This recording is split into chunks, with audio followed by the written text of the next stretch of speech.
but we can get going. This is the Net Council Committee of the Whole. Hello, I'm Charlie Sally. Those who are viewing from remotely are welcome to listen in, and these updates will be on the website. The agenda is a couple of really important updates on water policy and land use, so we're here to learn. But first, unless there's any agreement, I'll assume that they will consider the agenda approved. But first, there were the minutes from the meeting of April 3rd that were sent out in advance, and if there's any additions or corrections or questions, otherwise I will accept a motion and a second to approve. Motion to approve. Thank you. Second. Thank you. Any more discussion? All those in favor say aye. Aye. Opposed? Those minutes are approved. So now, the water first. Judy, Kyle, Jennifer, welcome.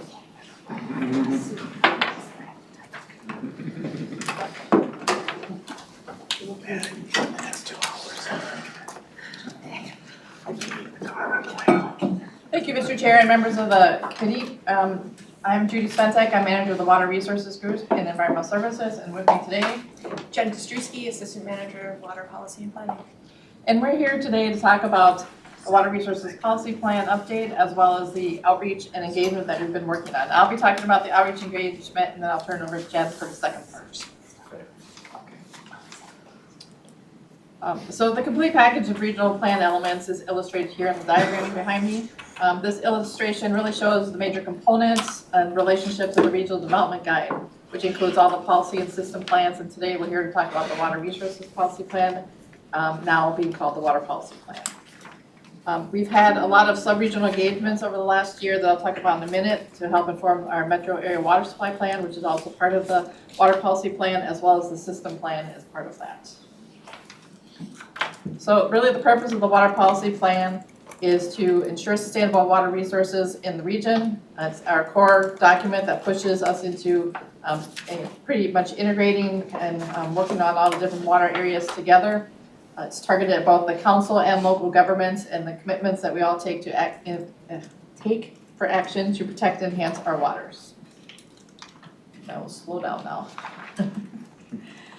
So this plan has been formed by a series of engagements, including our technical advisory groups that we have, and we've had listening sessions, like I mentioned, with our water professionals from across the region. I'm going to go over that briefly. First off, we have the technical advisory groups. We have the Environment Committee, which has been really leading the process and advising us on all the steps along the way. We have a Water Advisory Group as well that was appointed by council members and that is made up of representatives from across the region, and I'll talk a little bit more specifics in a minute. We have our Metro Area Water Supply Advisory Committee, MOSAC, and then we have the Technical Advisory Committee of that, which is called TAC. So it's just a list of the Environment Committee members that have been working with us on the policy development. They really started out with talking to us about what are the issues we should be looking at for this update of the policy plan. Then we developed white papers that we brought back to them and talked about different subject areas, and then now they've been working with us on policy and the actions that we're drafting. And here's the membership of our Water Advisory Group. As I mentioned, it's made up of members from cities. It's basically a lot of engineers, public works directors, some city administrators that are covering areas across the region. And we have inputs from, like I said, water supply experts, wastewater experts, as well as we have watershed administrators are on our group to kind of round out the expertise and really help us get that diverse perspective on the different water issues and how we work on those things together. And this is a slide of the membership of our Water Supply Advisory Group, and it's also the Technical Advisory Group. The Water Supply Advisory Group is 11 of the members are appointed by the Governor's Office. And it includes representatives from state agencies as well.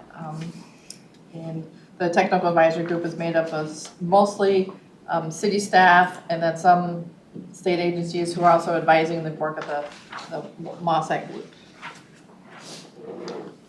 And then finally, in addition to these advisory groups, we've been having sub-regional engagements across the region.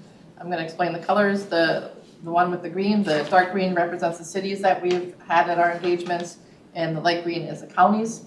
It shows that it doesn't appear as if Carver County has been involved, but they're on our water advisory group, so we have gotten a lot of comments from Carver County on the development of this plan, as well as we have some cities in Carver County on there who have been coming to these meetings.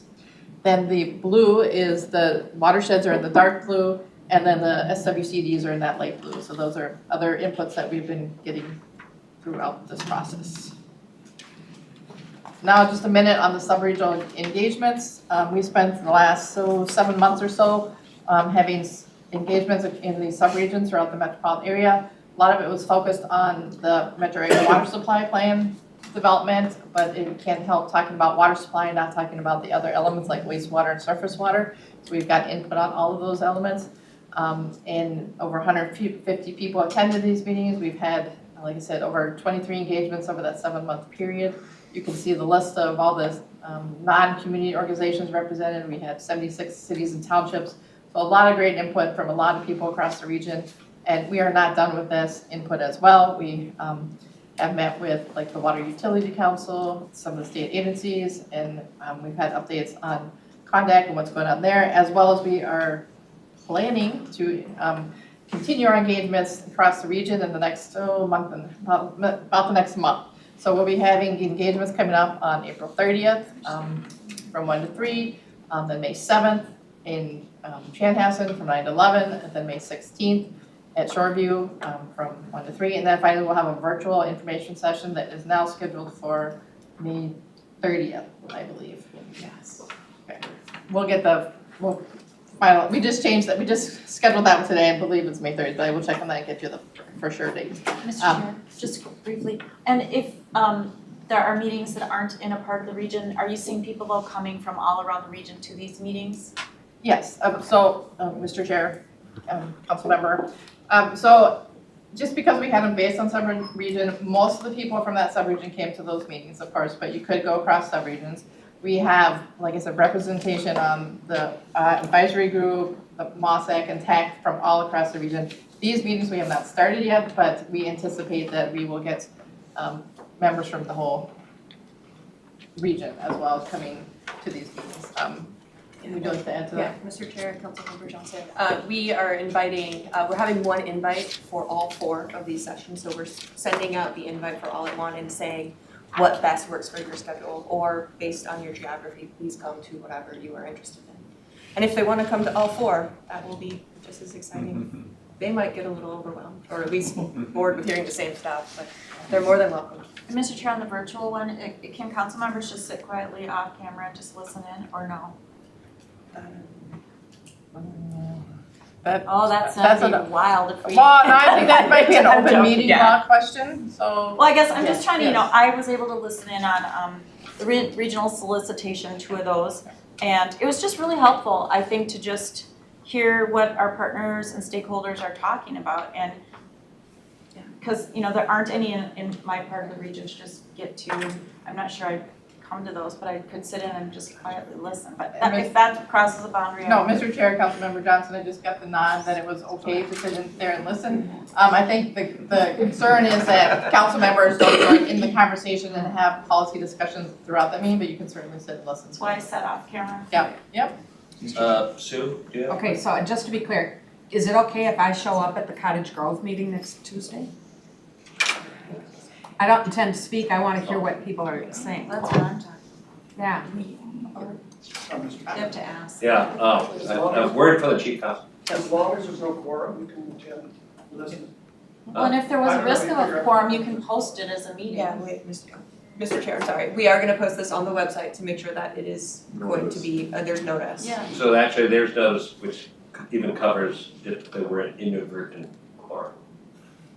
Does Yes. that make sense? As long as there's not a quorum in the council or a committee, you can listen in. If we notice it as a council meeting, we have remote interactive technology issues. Okay, so that's different than just a notice. Yeah. Okay. Regional Minister, Ryan. Thank you, Mr. Chair, council members, on this question. I would just say this, if you are planning to attend, if you could let the staff team or myself know, we will keep account of the number of people coming. We will address the issue. If we hit an issue, that's an issue, and otherwise, you should assume you're good to go. Just let us know, hey, I'm planning to attend a meeting. That would be helpful for us, and we'll keep the head count. Thank you. I think it's a good idea to have, I don't wanna run into trouble with quorums, but I think it's a good idea for council members to show up in these kinds of conversations. I think it's beneficial for us. Councilmember Johnson has talked about this a number of times, and I totally agree with her. And I have found it really beneficial from a transportation standpoint to have participated in those regional solicitation meetings. Just listening, you know, I maybe say 3 words that are meaningless, but mostly listen. So, I appreciate that, and actually it came up in a meeting I was at earlier today. Sometimes our role is to listen, and it's a very powerful one, very visibly listening, as opposed to whatever else we usually do, but listening is Mr. Chair, yes, I think it's the most important role we have. yeah, thank you. And Mr. Chair, I would say it's important for me, of course, to represent my district, but it's really important for me to hear what else is going around the region that I might not have a perspective on, but that presents itself here. So I know there's been maybe some hand-wringing on the part of staff, I get it, but Ryan's got this under control, so we'll be good. We'll follow up, Thank Mr. Chair. goodness. We'll follow up with, we'll have the community engagement team here follow up with the council, send out a note, working with the team here around the dates to come. And if you have any planned intent to attend any of the meetings, if you can just highlight that, we'll track it and we'll be good to go. We're glad you want to go. Great, good solution. Robert, Wendy, did you have your hand up? I did. Yeah. Thanks. Wendy, So first of all, I wanted to say that I have been thanked so many times for showing up to all of the meetings for this. The participants really care that council members are there and listening. And I've also gotten a ton of really good feedback from public works directors and the like, that they're really excited about how we're doing things this time because they feel listened to, because it's a bottom-up process. They've been the ones that have been driving the content, and they feel much more ownership of what's going on and feel like they're being respected by the council because of that bottom-up way of doing things. Roger, thank you. And I see we're transitioning to the policy plan content, and so I just want to pause on this engagement. On the slide right before this, the 10th slide, you have these sub-regional areas identified. Is it something we use across the council, or is this something that you've developed, or and how did you use it? Sure. Mr. Chair, council members, we developed this for our purposes. We were trying to break up the metro area into regions that made sense to talk about water supply related issues, is how it started. And there's unique issues in each of those areas, and we kind of had to make some assumptions to get every community in one or more than of those. So we also said if there's, you can see the grayish areas between some of them, that it's kind of like if a community decides maybe they feel more like the Northeast, they might go to that meeting versus the Northwest kind of thing. Well, I would just know, I'm sorry. I was gonna say, Mr. Chair, Councilmember, we also, as Judy said, we used this round through to focus on water supply, but inherently, just because, and we'll get into this, water tends to flow into other areas, we ended up having bigger conversations about water within each group, and there was a lot of requests to continue this level and type of engagement through the next cycle. So we're gonna be continuing and have committed to engage residents within,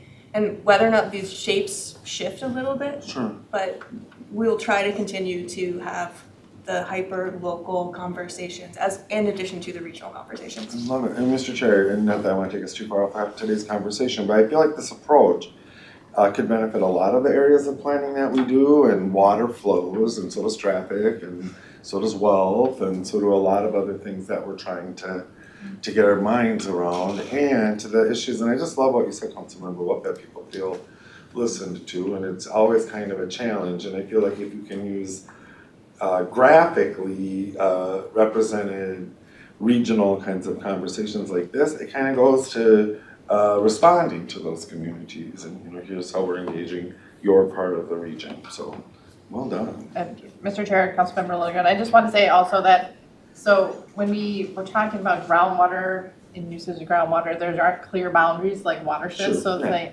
respond to Councilmember Johnson. We do also work with all the 33 watersheds, obviously in the metro area, and then we've invited them to each of these subregions, and we also do more direct surface water planning with them in those meetings as well. Thank you. And I also just wanted to mention one more thing before I pass it over to Jen.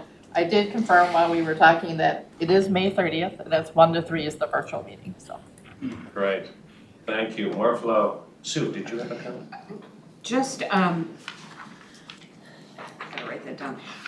The future water engagements, is that an open invitation to all of the different groups listed under the sub-regional engagements, or who and how is that being advertised? Yeah, Mr. Chair, Councilmember Vento, we are trying to be as inclusive as we can. So we are contacting all of the 33 watershed administrators.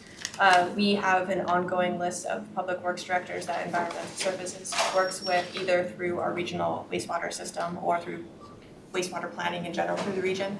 So we have city administrators, we have public works directors, we have natural resource coordinators. We have tried to get as inclusive of a list. We've also reached out to Angela Torres to make sure that we are using a contact list from local planning assistants. So we are trying to invite everyone that we can who wants to talk about water, because water touches us all.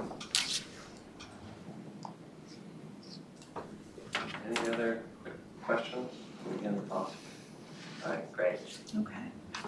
And now on to the main event. I am here to talk about our draft water policy plan content.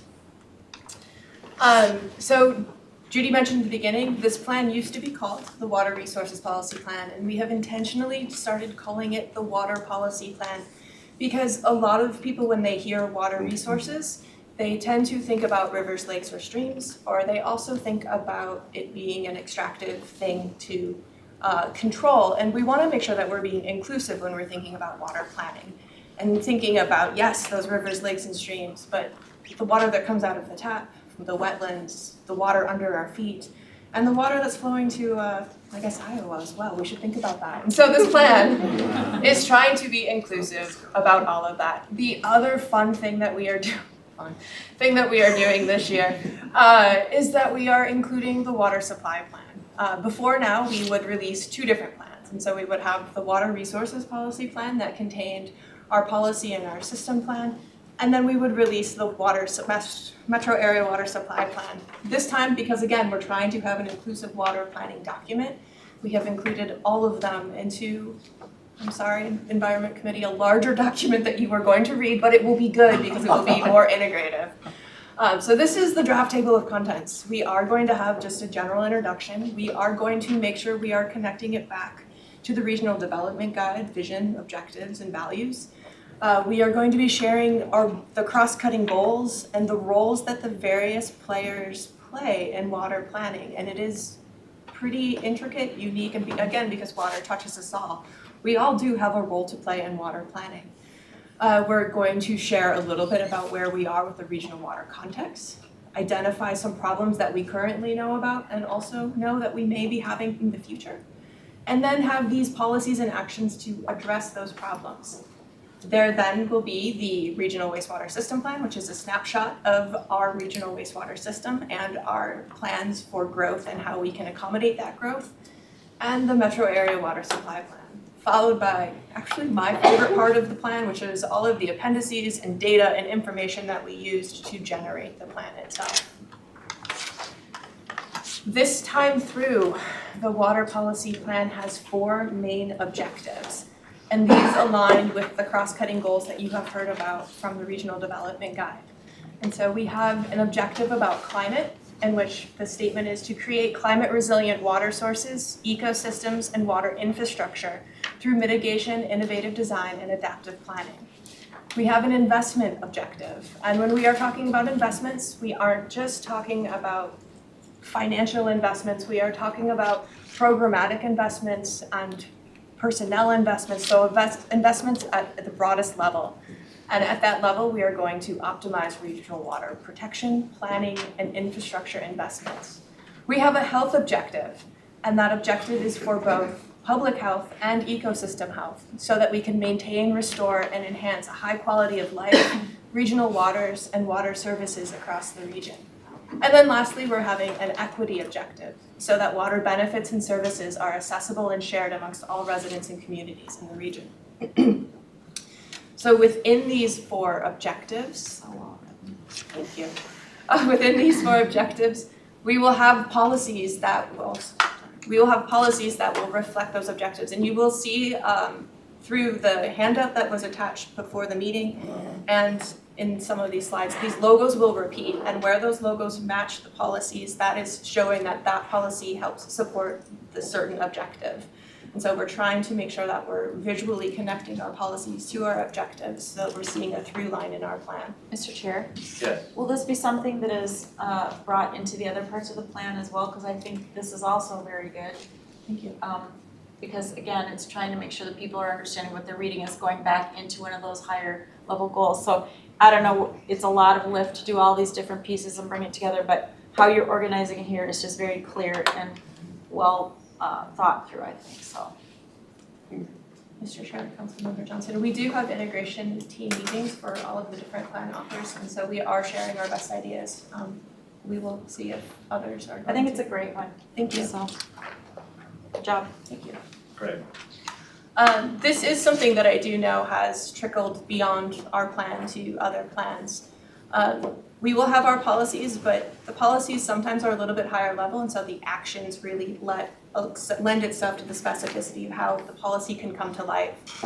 And when we discuss our actions within the water policy plan, we do divide them into what we call the 3 Ps, which is part of environmental services mission statement. And so in order for us to create our vision of clean water for future generations, we know we have to partner, plan, and provide. And so we are borrowing that really good idea that we created from our mission and vision process within our division and bringing that into the water policy plan. So when you do see our actions, we have split them into these 3 categories, showing how we are going to commit to the community and to our residents within these 3 different areas. And so the policies themselves. There are 12 policies that we have as it stands right now in the draft document. And I'm going to read each policy and select one action out of this. You'll see the same structure in all of these slides. And again, if you want to see more details about the actions, I would refer you to the document that was attached to this meeting.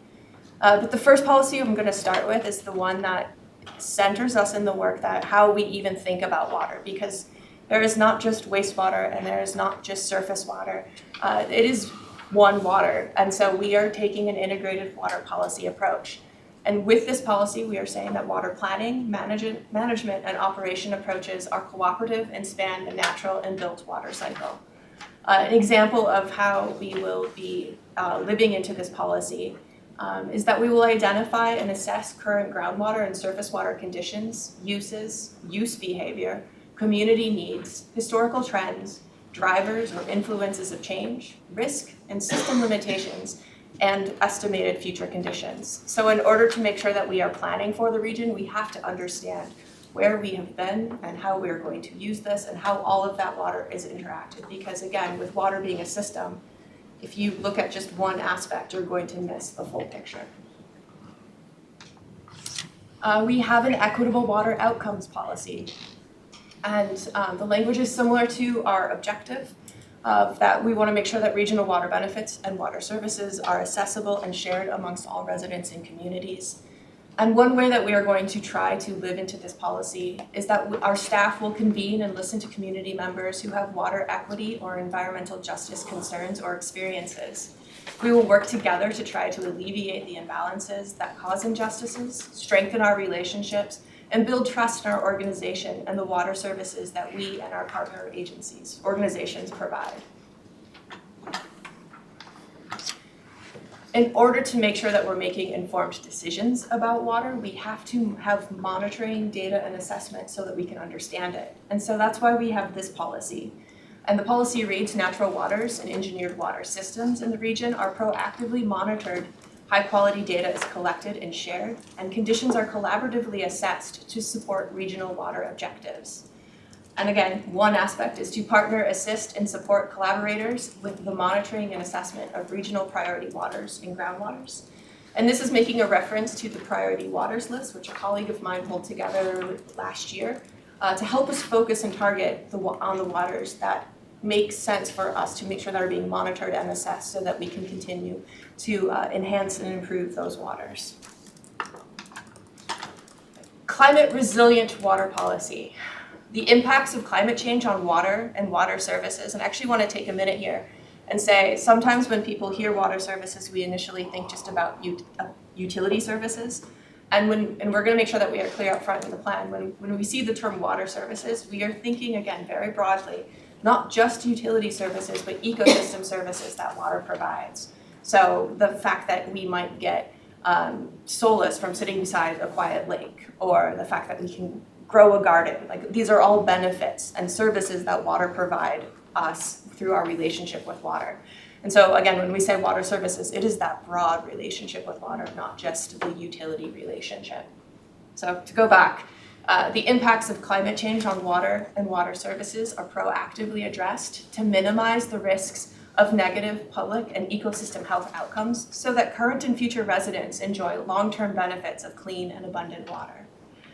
And one way we will be doing this is to manage and renovate facilities and land holdings to reduce impervious surfaces, integrate in green infrastructure and nature-based solutions, and within our stormwater management systems, install native plantings where possible, and be a regional leader in climate-focused land management. And some of this is already documented in the Climate Action Work Plan, but we want to make sure we're supporting that work by re-emphasizing it in this policy plan as well.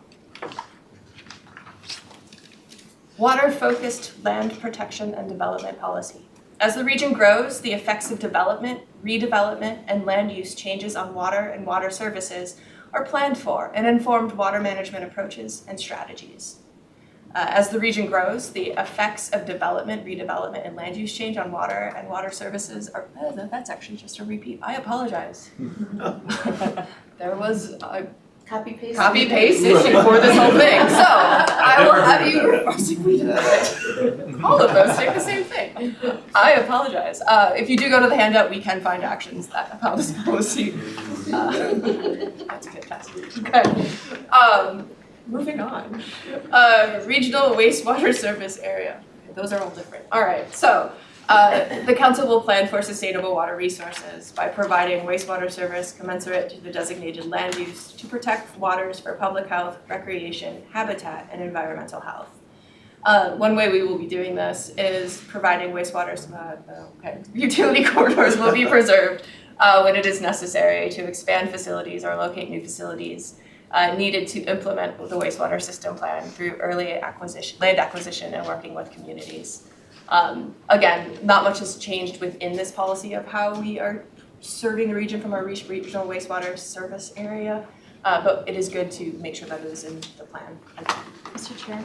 Yeah. Just one question briefly. Maybe it's not so much a metro area issue as it is maybe in regions throughout the state or just around the state, but I know there have been areas where their wastewater treatment systems were failing and they couldn't get permits for expansions of business or even new neighborhoods. And so that's a big problem. And I know we're working to resolve some of those areas and eventually connecting up to our overall system. But is there any sort of a statement in here that if we don't get all of this right, it could also impact our region's economy and jobs and that economic prosperity? Yeah, Mr. Chair, Councilmember Johnson, we have gotten guidance on making sure that when we are talking about, again, water issues, failure of any water system will have connections to other systems as well, economic being one, food production being another. There are just so many ways that water is intertwined in our society and the way that we operate that this is the hard part, I guess, is that when we're trying to write the policy, we're not trying to make it a policy about everything, but because water touches everything, we could go there. Yeah. But to that point in the mission of the council, we are trying to make sure that we are having guided growth and economic prosperity, and so we are making sure we're including that commentary in here as well. Okay, thank you. I promise we're close. We're close to the end. Water stewardship and sustainability policy. The region is a steward of the current long-term viability of the region's water infrastructure investments by maximizing the benefits of clean and ample water through water conservation and efficient use practices. Surface water and groundwater in the region are protected, restored, and enhanced to meet the needs of current and future residents, communities, ecosystems, and economies. Thank you. You're welcome. Should have just waited. One way we are going to do this is through our planning aspect, our planning role is to create and develop funding requests with partners for water infrastructure projects and feasibility studies that benefit multiple communities. We do know what we are asking our locals and ourselves when we are thinking about future water challenges from an infrastructure standpoint is going to be expensive. And so we are gonna have to work together as a region to try and find those funds because again, water is foundational and the pipes that get us that water is also very important. Water reuse. The council will work with our partners to reduce barriers, pursue opportunities, and support efforts to reuse water for potable and non-potable purposes while balancing public and ecosystem health and financial viability. One way we're going to do that is to promote and invest in stormwater and wastewater reuse both internally and regionally as viable alternatives to augment non-potable water use to support regional growth when feasible. Our regional wastewater operations and finance policy, the region's investments and operations of water resource recovery infrastructure. And if you have not heard that terminology, this is how we are starting to rethink of the work we are doing in environmental services. We're not just treating that water and letting it go. We are starting to pull resources out of this stream, whether it be embedded waste heat or different fertilizers that we can pull out of it and recover those resources. Thinking about wastewater just as a waste seems to be wasteful. So using that, so with that terminology, we're going to make sure that the investments and operations of that resource recovery infrastructure and related assets are built, operated, and maintained and rehabilitated in sustainable, efficient, and economical ways. Considering the current and future challenges. Service fees and charges to operate the system will be based on a regional cost of service and rules adopted by the council. One way we will do this is to pursue other renewable energy sources such as solar power generation, thermal energy recovery, and new technologies as they become proven and economical. So again, thinking more broadly on that resource recovery. Inflow and infiltration. The inflow and infiltration is systematically addressed to reclaim capacity in the conveyance system to improve efficiency and better utilize capital funds. Additional capacity will not be provided in the interceptor and wastewater treatment systems to serve excessive inflow and infiltration. We do know that as our infrastructure ages, it has cracks, which allows some of that clean water from rain events to get into our system. And so we try to work with our partners, local partners, either within their municipal wastewater conveyance system, or we've actually started a new program for private I&I, so private homeowners, to try and reduce the amount of clean water that's getting into our system. And so that's what this policy is referring to. And so one way we are going to do that is to continue to develop inflow and infiltration goals for all communities served within the regional wastewater systems. This is a conversation we have with our communities about how we can best work to keep that water out of our system.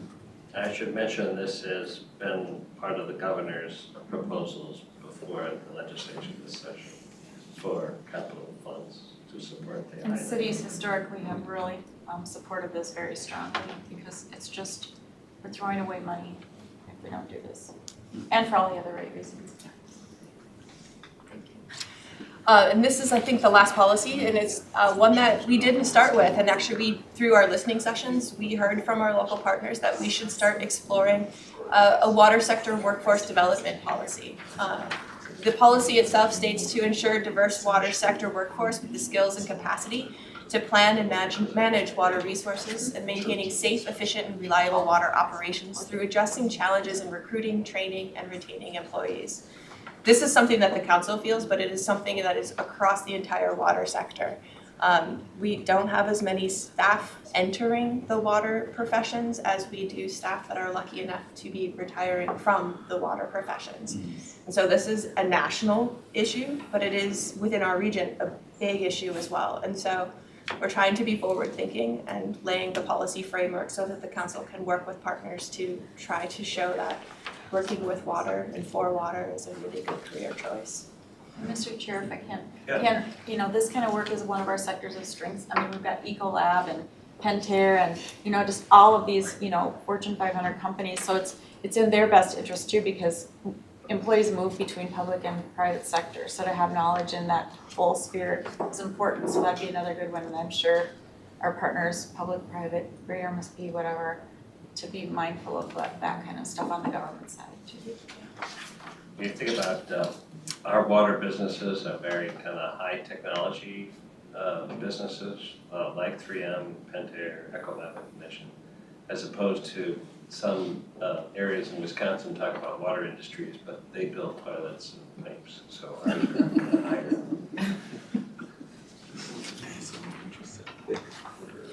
So if we look at the entire slate of our policy areas, I wanted to, I guess, make a bingo board, for lack of a better description. But these are the 12 areas that we are going to be covering in this water policy plan. And I'm gonna switch the questions and then just come back to the slide just in case you all need some reminders. Sorry. Oh, go ahead. Yeah. Go ahead. I just had I knew this existed, but I just wanted a little bit on it. The Minnesota Drinking Water Plan, could you give us a little bit of that? Yeah, so, Mr. Chair, Councilmember Carter, our friends at the Department of Health are leading a statewide drinking water plan. And it is, again, just focused on drinking water supply. They are in their early stages. They have released their first draft of the plan, so we have gotten to review a little bit of it. They are going to be taking back our comments and coming back with a second draft. I want to say I don't remember if they gave a time when that would be. I think it was a couple months. So in the next couple months, we will have the second version of that plan. But we are making sure that what's in their plan is consistent, we're consistent with that we're talking and we're aware of all these things together. Thank you. Just as a reminder for the timeline, and this is a little misleading because my staff and other colleagues within environmental services, we started our research for this policy plan in 2021, but we thought it would be kind of weird to make the timeline go that far back. So those research papers that we developed helped inform how we were going to be working with regional partners on the issues that we have developed our policies to address. And we're not done, so as Judy mentioned, we're still engaging, we are still drafting policy. We are hoping to get our plan to the 90% ready. I know I want to say like 98, but 90% ready in July, because we have to, as part of the water supply plan, we have to run it through MOSAC as the approving body for that plan. So because we have packaged these plans together, we've made it a little bit more complicated of a timeline for ourselves, but we think it's worth it. And then we'll be on the same track with the rest of the plan, with the comment period in the fall, having time for revisions, and then ideally having this plan adopted early next year. And so with that, I want to hear from you all, I hope. We've put in a lot of time to draft these things. We've put in a lot of effort, and now I'm hoping to hear from you. What did we miss? What resonates, and what advice do you have as we continue to draft water policy? You put a lot of time and we appreciate it. Sue. Thank you, Mr. Chair. I love when we have these water presentations. Just get so motivated from it. And I just came from an environmental quality board meeting where the state water plan was part of the conversation, particularly as it relates to tracking the nitrates. But I have two suggestions. One is inviting the park agencies to be a part of the engagement sessions. In addition to being water users, they are also increasing their activity around water, whether it be fishing, water safety, those types of things. So water obviously is going to be an issue for them. But I think that to the extent that it resonates with them, they'll get engaged.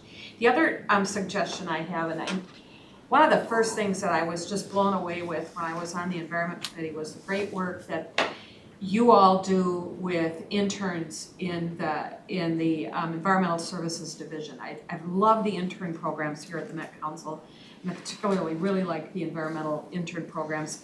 And I would suggest, this is the wrong time of year to try and do this now, and it won't fit into this engagement conversation, but perhaps over the summer, talking with some of our higher ed faculty departments here in the metro area about setting up some conversations with higher ed students in the fall as it relates to that whole employment piece. If you've got a bunch of science majors and both the students and the people and their families who are helping to pay for their college education are wondering what they're gonna do with that degree when they graduate, maybe we can steer them in the right direction. So just a suggestion as it relates to a higher ed partnership, particularly with those first few years of students in their enrollment. Get them while they're fresh. Mr. Chair, Councilman Fermento, I will actually just share a personal story. I was an ecologist. I'm an ecologist by training. And when I told my parents I was at a wastewater treatment plant because that's where my job was, they were just like, what? We thought you would be out collecting, bugs in water this whole time. But, they were also very happy that I now sit in a cubicle and do not fly in helicopters anymore. But, so yes, we have been, I think, we will be working with our workforce and equity team to flesh that out. I think we have been relying on personal contacts. I know I every year do go and speak at my friends' classes at the U and other local institutions, but I think it is something that we could definitely strengthen. The other aspect I do want to say is that we also want to try and get students even earlier than when they're in college, because by the time students are in college, they tend to know how their path will go, and so it's really starting to engage earlier.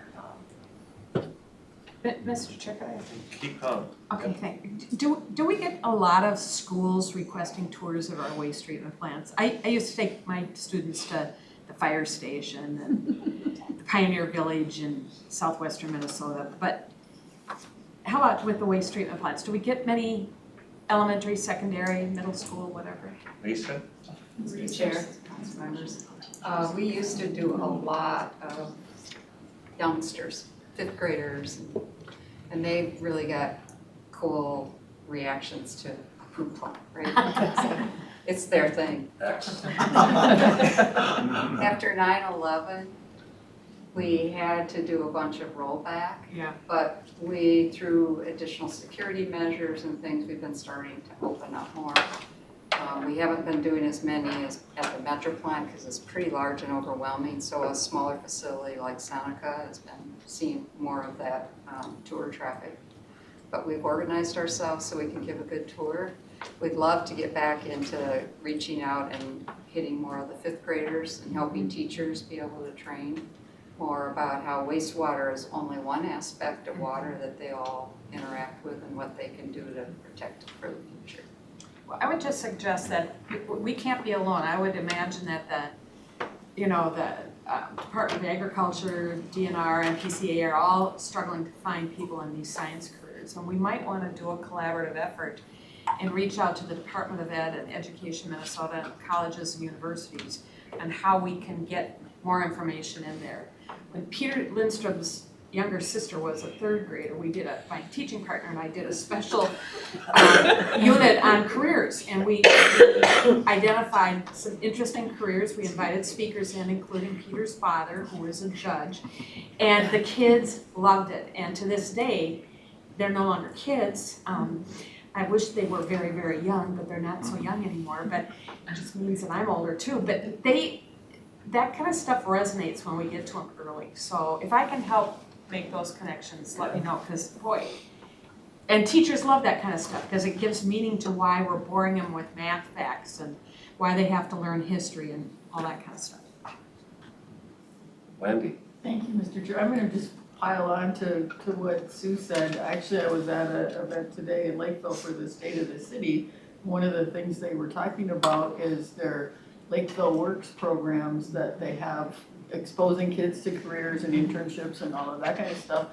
And they're gonna have a big event, I think it's January 15th, where they're gonna take the soccer dome that they have and they're gonna bring every 8th grader in the Lakeville School District into this thing, and they'll have different stations where you can try out different careers. Post Consumer Brands is headquartered in Lakeville, and they let the kids make their own cereal, but they have to figure out the cost of all of the components and how much it would cost to sell that box of cereal and still make a profit. I mean, they get into some really cool things. So if we have anything cool like that with poop that we want to set up a station for kids, you think about that, because that would be an opportunity to expose a whole lot of kids to. Lisa's mind is racing. We have displays like that, Yep. interactive ones, Yeah. so, yeah, if we have a contact or whatever, we can see if that's something. And we are very active with the Children's Water Festival. We've been having it for over 20 years, and we have different displays there. We usually are active at the Farmington Pollution Prevention Days and other places. As we get invited, sometimes we don't hear about these things, so that's what Well, now you've heard about it. Yep. The other, seeing how we're tooting our horn on this one, the other thing I will share is that, and it's been a bit, the pandemic threw us a little bit off, but we also flipped the idea, and instead of inviting kids into our wastewater system, we invite teachers, because getting one teacher means that we will connect with 30 students as opposed to having 30 people come to our plant. So this is called the teacher externship. We created, so a lot of the water resources staff ended up creating curriculum to just share what we do as our job, to say, hey, we know that there's this amount of concentration of pollutant in the river, and we know there's this much flow in the river. So what is the pollutant load that the river is calculating? And so we've helped teachers do those math questions that actually have direct application to our day-to-day, to show that this is not just math for math fun, this is math for a paycheck that you could be making if you to pursue this career. And then a part of that is we hand all of the materials to the teachers so that they can use it in their classes, and then there is always an invitation that their students can come back, whether it's going to the river with us to see what it looks like, or stream side to see what it looks like to collect water, or for a wastewater tour, because we have curricula for both types. It's great. Peter, do you have something? First off, I was gonna say, Councilmember Bentel knows way too much about my life. No secrets. Back in 1976, Of course he can. It's all good, it's all good. It's all good stuff. I was gonna say, so our plan is called Imagine 2050. And one of the things I really like about this part is that in each one of the 12 different policies, there's a section called Desired Outcomes. And you can, and it's easy to read, it's all bulleted. And there's like 5 desired outcomes, 3 desired, 10 desired outcomes, whatever it is. And you can almost say, what do you imagine for 2050? And you can flip to any one of these desired outcomes and read the first bullet, second bullet. I imagine a region that coordinates on da-da-da-da-da-da, a region that reuses, a region that is on top of contaminants of emerging concern, all the way through this document. So that's what gets me excited. It's like I can wrap my head around these various things. I think it's very forward thinking. I think it's adaptable. I think it addresses today's concerns as well as the concerns of the decades ahead. And I don't know what we talked about in the Environment Committee before. Jen and Judy and several others come to every single meeting. And we talk, we're at the wordsmithing stage where we get out the big sheet and we say, well, I'm not, what about this, that, the other thing? And so yeah, it is really, it's ground up from the from the water users and ground up from the committees that have been involved in this. So I appreciate that. Thank you. Wendy. I'm sorry, Deb. I'm Thank you, sitting Mr. next- Chair. I'm That's all looking right. at Wendy. I'll take the Deb. initiative. Wendy, that's right. Just a quick question, and this could come from either one of us, so you'll appreciate There you the go. question, actually. So, as we're talking water, there's probably nobody who likes to talk water more than farmers in our ag, community. And so are you doing outreach with, some of the ag, areas in the region? Or, I know some of that probably comes from the soil conservation districts in the county, but actually talking to some other farmers? I will, Mr. Chair, Councilmember Barber, I think that is one area, and I know we actually have been talking with Councilmember Wolf about this, that we can improve and strengthen those relationships. We have been leaning heavily with our partners in soil conservation districts just because they already have those relationships, and we want to make sure that we are respecting those relationships, but that does not give us an excuse as to why we're not creating our own. And so I think that is something that through this process, we realized that we are missing and will be engaging in the next few years to ideally strengthen that relationship. Thank you, I'm glad to hear that, and because I think even if you look at our land use map, there's a whole lot of agricultural area that is within the metropolitan region, so thank you. Absolutely.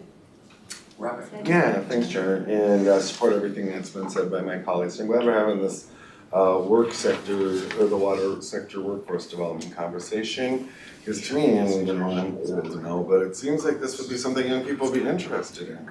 You know, water, environment, ecology, and so I'm glad we're diving in. What really resonates with me is the integrated approach, and I think that's just wonderful, and I know it's gonna create a mammoth document, but it seems like an innovation that makes sense. And other sort of innovative language, moving away from water resources, and I really want it to be extractive nature, right? Resources that value, how much we get and sell it for, you know, and so I think I really support that approach. And I was just gonna reference, and I really like your objective icons. And are those an off-the-shelf product, or did you? I love the drop of water going into the piggy bank. Yeah, Mr. Chair, Councilmember Lilligren, I will take credit. Those are my PowerPoint art. Excellent. Good job. Award to the award winner. Yeah, They're really descriptive. In my organization, we're working on a comprehensive resource guide for the Native community regionally, and we're at this point of icon development, right? We're engaging Native artists, but it's complicated to even decide what icons you want, how many you want, what they look like, so I applaud you. Good I work. am actually surprised they have lasted this long. I thought they would have been dropped earlier No. by real art, but everybody should know. Council members love them. And Mr. Chair, just on the theme, and I think I touched on it with industry earlier, but you know, we've got big water users in industry. And so is there anything that we can do to not freak them out, but to work with them, you know, or local governments and them, or you know, or chambers and them on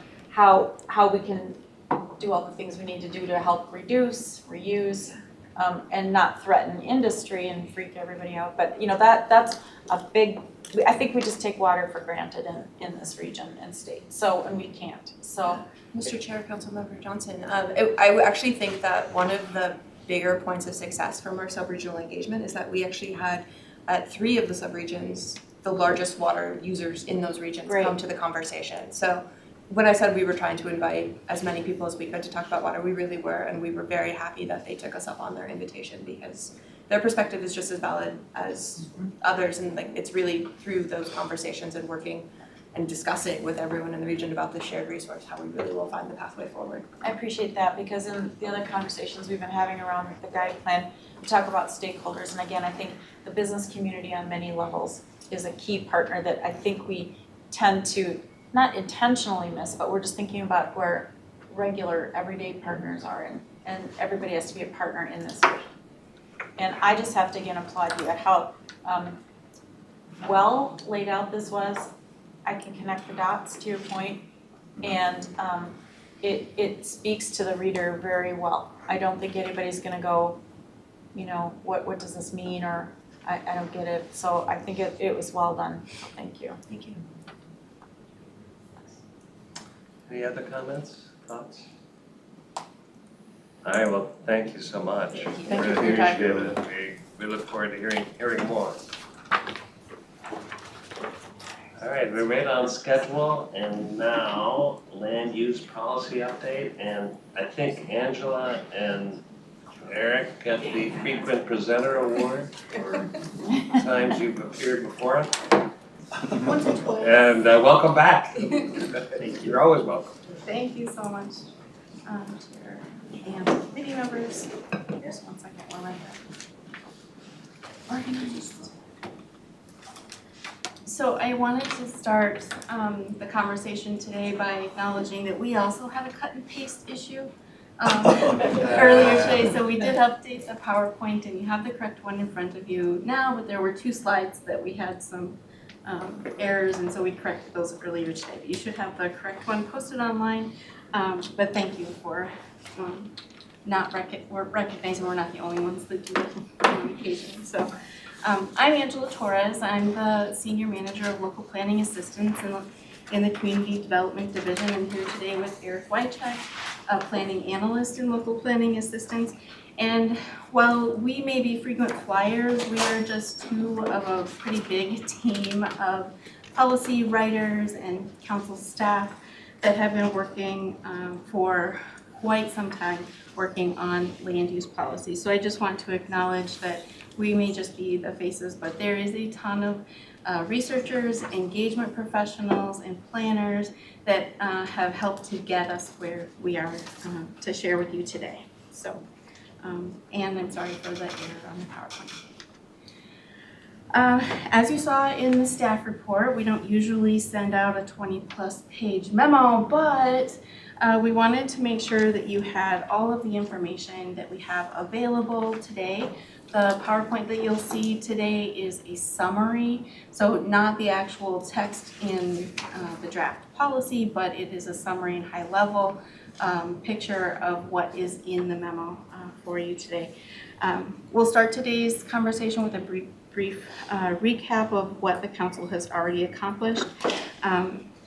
We'll go through some nice memories of engagement efforts that you've seen in front of you. We'll talk about the specific policy draft content, and we'll wrap up with a timeline and next steps. Like I said, I wanted to celebrate the work that the council has already done. It's always good to ground today's information in previous work, since one conversation builds on our last, we like to say, foundation in land use. I mean, sorry for the dad joke, but a little bit there. The council has had several milestones, including endorsing 4 regional values: equity, leadership, accountability, stewardship, as well as a regional vision statement and 5 regional goals. We're here today to talk about land use objectives and policies. We do have actions that pair with each of the policies, but we're just going to keep it at a higher level today while the details are embedded in the memo. So we reviewed the land use objectives throughout January and February, moving into the draft policies and actions starting in March, and we'll continue to iterate with our various committees and working groups through the end of May.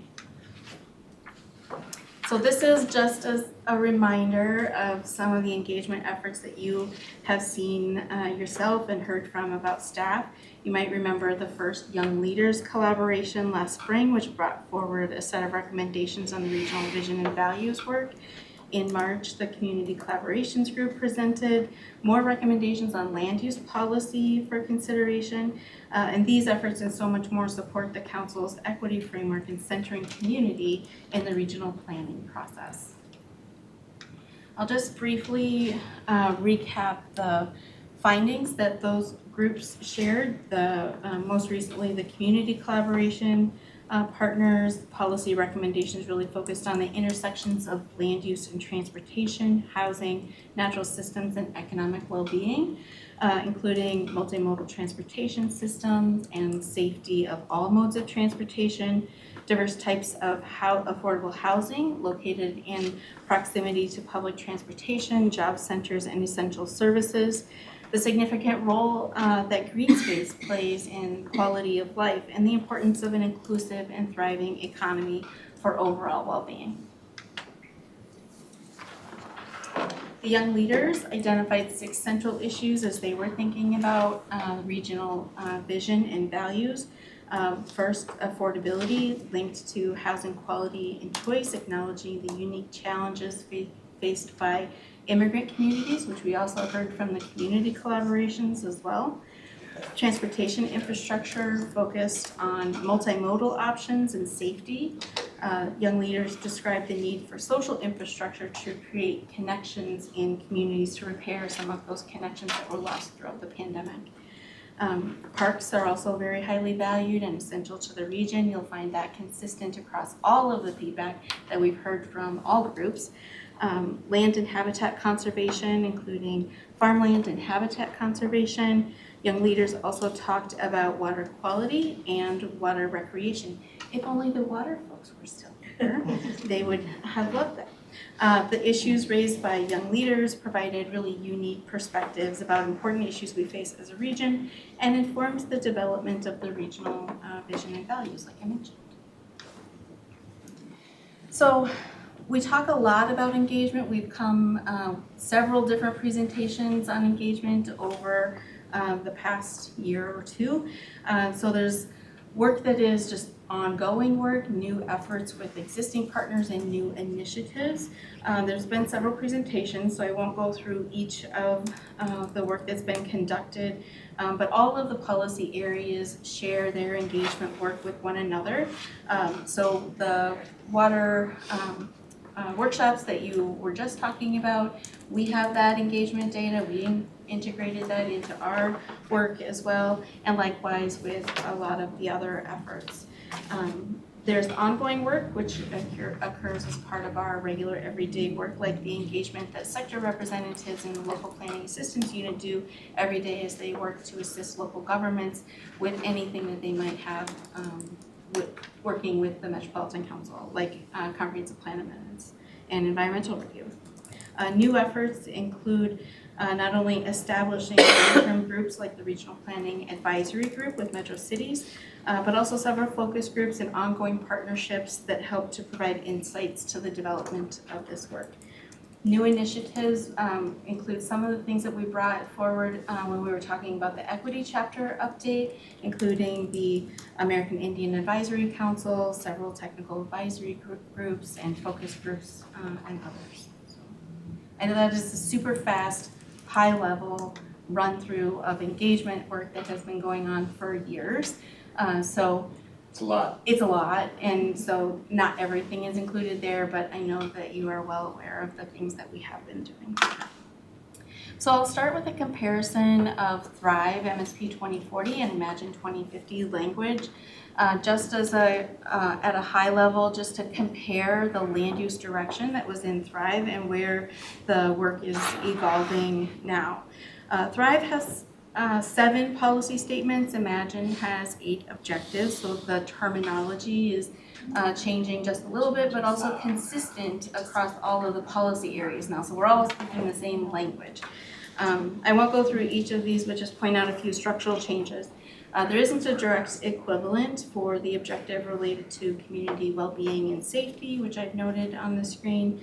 Also in Thrive, referred to natural resources, and we're moving towards conversations around natural systems. Natural resources can seem extractive, and natural systems present a much more ecological based approach, which we're trying to move towards.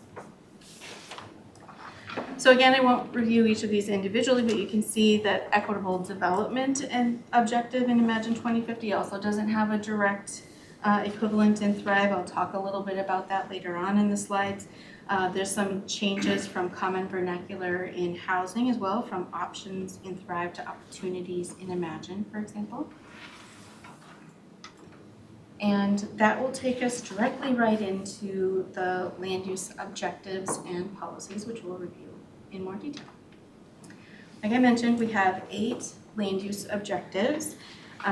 Each objective, we're trying to do multiple things. So of course, we're trying to address key land use issues, focusing on managing growth and development in the region, We did want to make sure that we were being impactful with each objective, so really trying to ensure that each objective impacted more than one regional goal, taking the time to ask what will it take to achieve those 5 cross-cutting regional goals.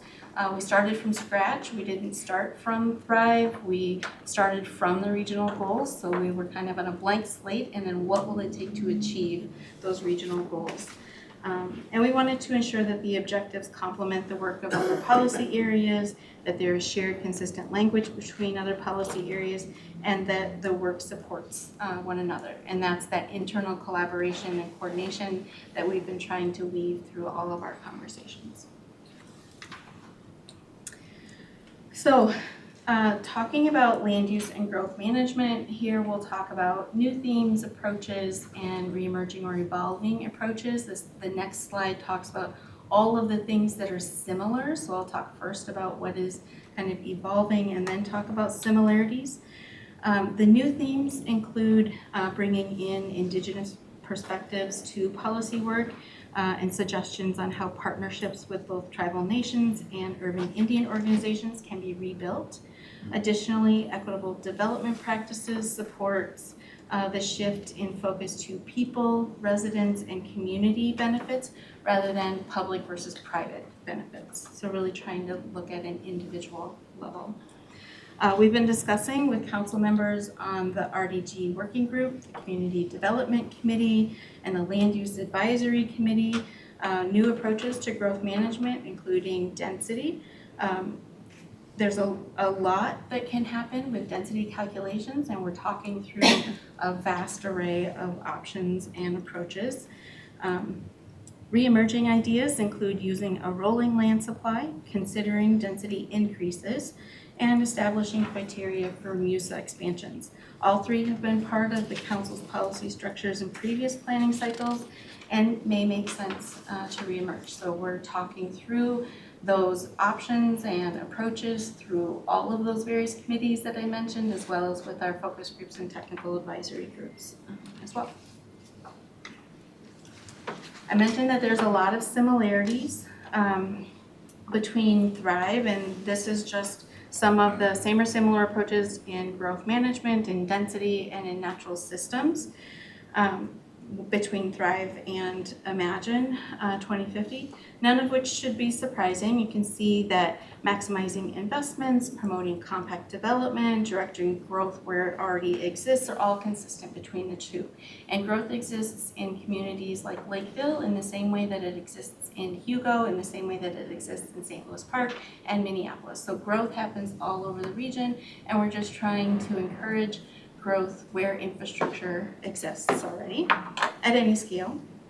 As you also, you may know that the boundary for 2040 plans in Thrive didn't change from the 2030 MUSA boundary, the Metropolitan Urban Service Area. And so we know that the regional growth can still be accommodated within the 2040 MUSA boundary. So the 2040 will become the 2050. In fact, it was as late as 2020, which is the framework, was the name of the plan at that time, is the only one that really saw any significant change in to the MUSA. And so that's a standard approach, is trying to accommodate growth within an already established MUSA boundary. The regional plan has consistently set density expectations by community designations. That was the name or community designation's name came out in the 2040 plan, but it was otherwise geographic planning areas or something else. But there's always been an individualized approach to density expectations as well. Minimum densities are set within the Metropolitan Urban Service Area, and maximum densities set in the rural service areas. Natural systems also have similar approaches where there's a focus on protection, prevention, and safety. That gets us to the 5 policies for this first objective. The first objective is respect the relationship with land and water as a foundation for regional growth. There are 5 policies under that, and what you may notice, some of you have been in various conversations at different committees with us already. Changes have not been incorporated yet. We are working on updating throughout the month of May all of the feedback that we have received in our various committees thus far. So if you have participated in a previous conversation and you highlighted some language that you didn't particularly care for, I got you, Deb. Trust me, I think this is round 3 or 4 on me, I'm about ready to, you guys are doing great, but I'm pulling my hair out, so. Cause we're look for the trying changes to in keep up with, you've got them all written down and we're just like, okay. I know, Yeah. I know, it is a lot, and it's like iteration happening at the same time as engagement, and so trying to make sure that we're having a consistent batch of conversations, like we can get through all of the committee conversations once before we're making changes whole scale, and then we will make those changes and come back to those committees in May. So we're really trying to make sure that all of the engagement data from the various committees that you're participating in are reflected at one time, so that there is balance between what we're hearing from our technical advisory groups, from our focus groups, from local government, as well as council members and land use advisory committee members and internal staff as well. So Judy? Just briefly. Yeah. So just so that I get the big picture, because we're all kind of working in our individual spaces and then we come together and see the bigger picture. But so I guess what's happening is different groups that are working on different sections of this are at different places along their timelines. Is this a little further behind perhaps? Because some of the others are coming forward and we're seeing the refined language from a lot of the input, like in the last one, all the input that they've had, and this is where the landing is it's coming together, and I'm sure we'll get there. I'm just wondering, is it just a different method and approach between teams, or is it based on the content that you're working on, or is it a different timeline? Chair and Councilmember Johnson, thank you for raising that question. It's not a different timeline. We're all still working towards that 60% draft at the end of May.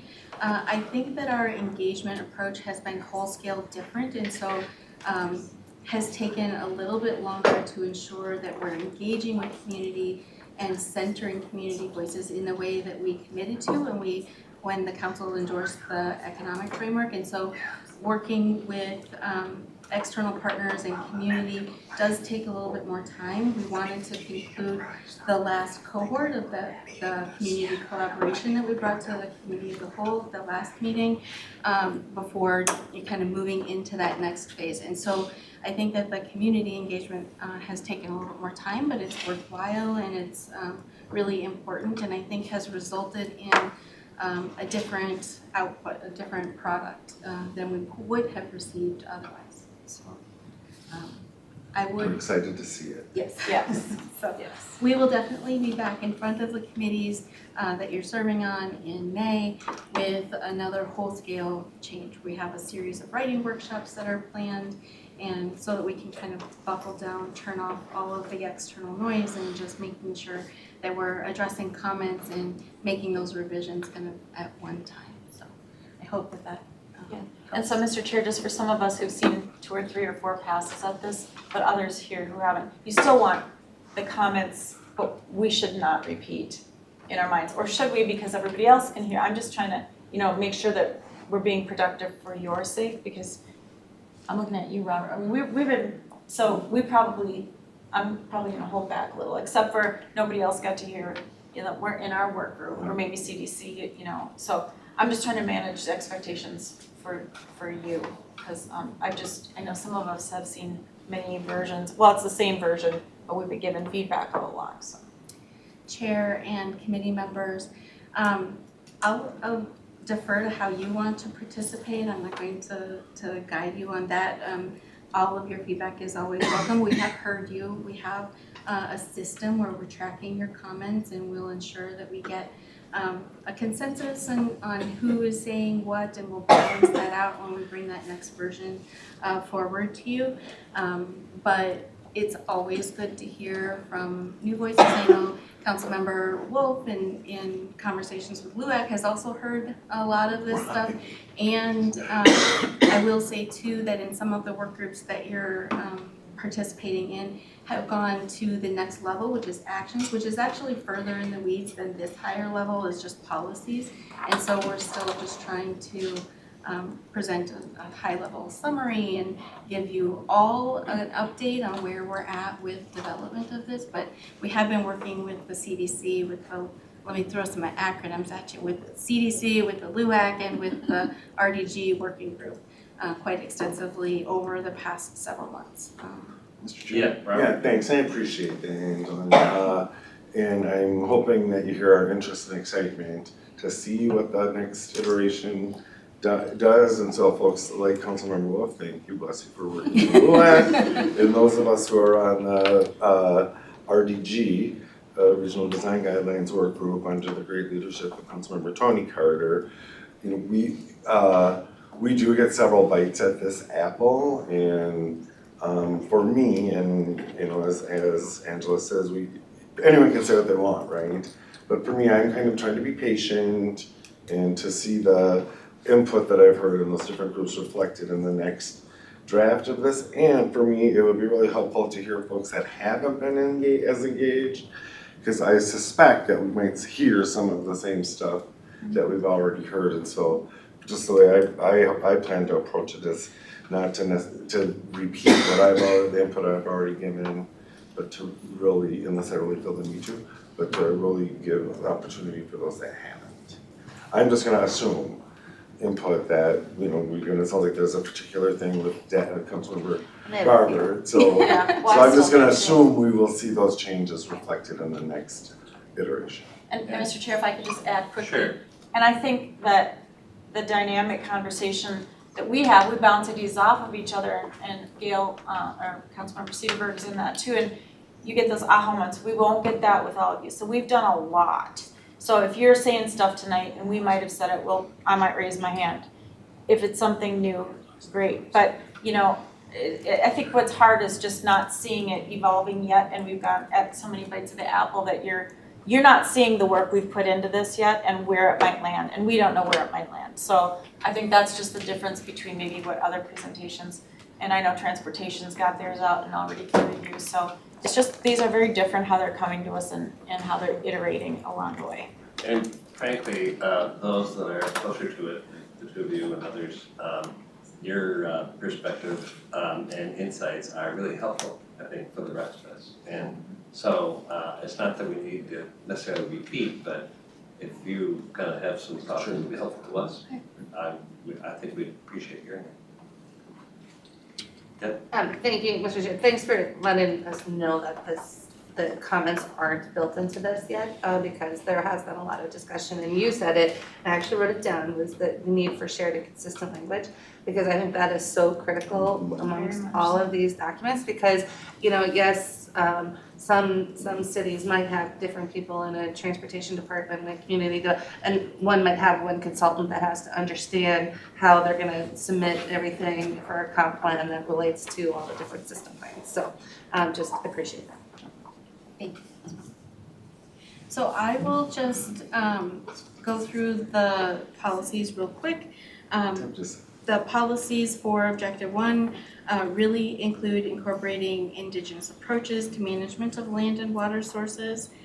Minimizing the amount of land will evolve to say using land efficiently in some way to support orderly and economical growth.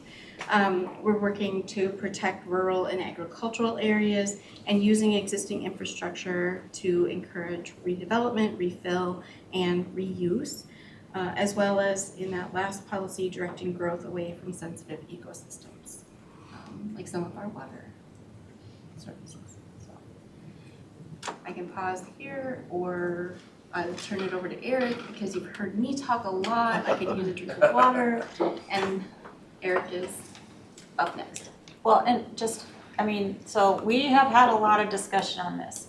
So if you guys have thoughts, feelings, input, questions, you know, that would be helpful because we can maybe briefly give a perspective, but, you know, otherwise, you know, it's just missing a lot of the other input from council members. Sure, Deb? Thank you, Mr. Chair.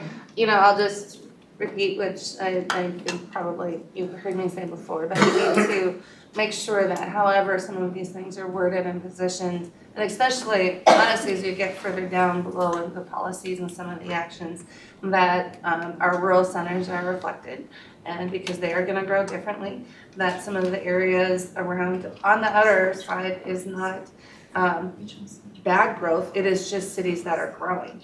And, so we need to make sure that they can look at these and see themselves in it. And some of them, I can see, where, in some of the communities I represent, they would have a very visceral reaction to some of the wording.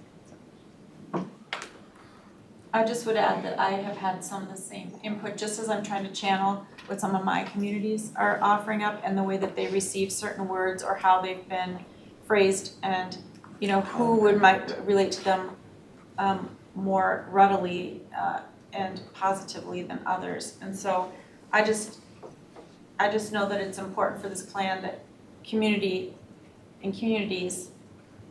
political places, the people that work there, or the communities of people themselves can see themselves in this. And I think, you know, that's why I just had asked, you know, who has, you know, in my district, the outreach, and I appreciate the list I got. I will say, from my humble opinion, it was very sparse. We could check boxes because the mayor, Stephenson, is on tab, so that box got checked. And then, you know, there's others like that, but I've got communities in my district, and I just don't know how some, I just wanna make sure that, I think we're going for sure in the right direction. I think the feedback we've been giving is good, but it is critical that it is understood and received well, especially because we are making, I think, some, to the goals we've set, some of those changes and how we're approaching the Imagine 2050. And yet it's just for planners and people that implement this, you know, some of this, will they see themselves for the communities they're working in or not? I don't know. Robert? Yeah, thanks, and thanks for this discussion, I really appreciate it. This is something that all of the groups that we stand involved in are trying to kind of get our heads around, and what Councilmember Barbara and Johnson are bringing up. And at committee, there was a phrase that was imported that kind of came up that we all got kind of charmed with and we're using it. What was it, fit for place? Fit for purpose. Fit for purpose. Fit for purpose. And for me, and maybe that's not the term that we use, but it starts to get to this idea that one size does not fit all in our region. And you know, there's terms that really can cause visceral reactions these days, like compact development and what it might mean to a more rural community. And so I appreciate that you're bringing this up. You know, for other council members, please know this is something that we do kind of wrestle with quite a bit in committee and in the work group as well. And the other thing, and this goes back to sort of processing, and you know, we're maybe impatient, but we'll be patient and look at the next piece of work. I expect that we're going to be very satisfied with a lot of the revisions that we see and what's included. And just to know, you know, within CD, you know, they're kind of the keepers of the whole process, so that's a lot. And then through the the committee, we have 3 areas that we work on, and not just one, like transportation or water. You know, we have housing, we have parks, we have land use. So it's just a bit more to kind of grapple with. And as a body, you know, these are coming at us, and one of the benefits kind of the approach that Angela laid out is that we'll all see the changes at the same time. And just, you know, through the pressures of work and life, it's hard for all of us to be at the table for all of this at the same time. And so there's got to be sort of I don't know what the word is, faith in each other's perspectives and work, that when we see this next iteration, even if you weren't at all of the regional design guidelines meetings or the LUAC meetings or the CDC meetings, you know, that those who were participating in that way were saying and doing good things, right? And so I just felt the need to say that out loud, because this is it seems kind of slow, but it's a relatively fast process for a huge piece of work. So. And I just want to add, I agree with what Robert said, and if it comes back and it's not the way we've been, well, we'll see. So if there is that exercise of faith, and I think that's just a little bit different than how we're seeing other parts of the plan coming forward that I feel are very clear, concise at this moment. And so it is what it is, and we'll see where we go. That's why tonight, if anybody has a thought or idea, get it out, so it can be rolled into the overall thing. And as it comes back to us in a month or so, hopefully it incorporates everyone's thoughts, and I think to the point maybe you made, but I just, again, you know, when it does come back, you know, it is really hard to start over, and I know to the point where even in our council meetings, we can't always be at everyone all the time, but, you know, try to give, because this is so much work in the 3 areas, and if we're at, you know, 80-90%, it's not gonna get rolled back. That's why meetings like tonight are important for others that aren't as close to it as some of us are. So if you're a quiet person, I'm asking you to talk tonight. I used to say that sometimes in my meetings that I would share. The introverts have really good ideas, and we need to hear them. My chair, I call on them and make Yes. them. Alright, thanks for that perspective, although knowing that we're spending an hour on this and you spent even more time, I mean, we trust that the depth is great and the overview is great too, so it's. So if you have something or you've got concerns about it, say it, because they will add that to the list to see how it's matching up with what we're saying. Chair and committee members, thank you so much. I appreciate your support, and Eric has been frantically clicking and while we've been listening. So Greg, if you could help us by maybe transitioning to the next slide, then Eric can move forward. We're having trouble with the remote. So thank you very much. Thank you, Greg. Thanks, everybody. My name is Eric Wychick. I'm on Angela's team. I wanted to set you a little challenge. As a recovering English major, I want you to see if you can find out which 2 objectives I've been leading. They're fairly obvious. They're the ones that need to be probably refined and winnowed down the most. So I hold that honor. But see if you can pick them out as we go through these. So we're heading into objective 2. This is the land use and transportation objective. And I know that Councilmember Barber has had a lot to say about this objective, and Metropolitan Transportation Services have as well. We've been, like Angela said, we've been documenting all of those comments. This objective is really, it's really incumbent upon really good partnership. And you know, when we look at land use and transportation and that really important nexus for our region, that's really the foundation of this important objective. I will say, you know, I'll kind of go through the new themes, the new approaches, and then the same and similar approaches in the same way that Angela did on the last one. So the new themes for this one, planning processes that incorporate communities and prevent displacement. We didn't have as much on displacement in Thrive. So that is a new approach, new theme here. Transportation that benefits in addressing what I would call, there's a long list here, but I would call them intersectional issues, so I'm just going to say that. You can see the list there. And then new approaches, more specific support for bike, ped, and transit-friendly land use planning. So kind of more specific support in that area. And then forward-looking alignment on land use and transportation planning. Stronger emphasis on support for regional centers of economic activity. And then in terms of what was similar to our last regional development guide, we still have partnerships, which are essential to good land use and transportation work. We have aligning land use and transportation to support economic performance, and then multimodal approach to link land use and community needs, and then land development density expectations that leverage transportation investment. So that was, a lot of those were in Thrive and they've been carried forward as well. And then to get into the actual policies themselves, if you can advance to the next slide, Greg, that'd be great. Thank you. We've got 5 here, and the objective is maximize opportunities for growth in areas well served by transit, bicycle, and pedestrian infrastructure. And the first one is to support community-led planning and anti-displacement at all scales. The second policy focuses residential and commercial development near planned transit. And the third policy is multimodal and multi-ability transportation options. I'm kind of paraphrasing some of these, if you don't mind. Number 4 is support regional centers of economic activity through land acquisition, cleanup, and accessibility. And number 5, prioritize natural systems preservation, restoration, and enhancement near transportation and transit features. I just wanted to pause in case anybody had any questions around this objective and set of policies. Deb? Thank you, Mr. Chair. I've got one question and then I've got a couple of comments. The first one, what do you mean by what is your definition of regional center of economic activity? Great question. I had that one too. Here, do you want me to take that? You can take that one.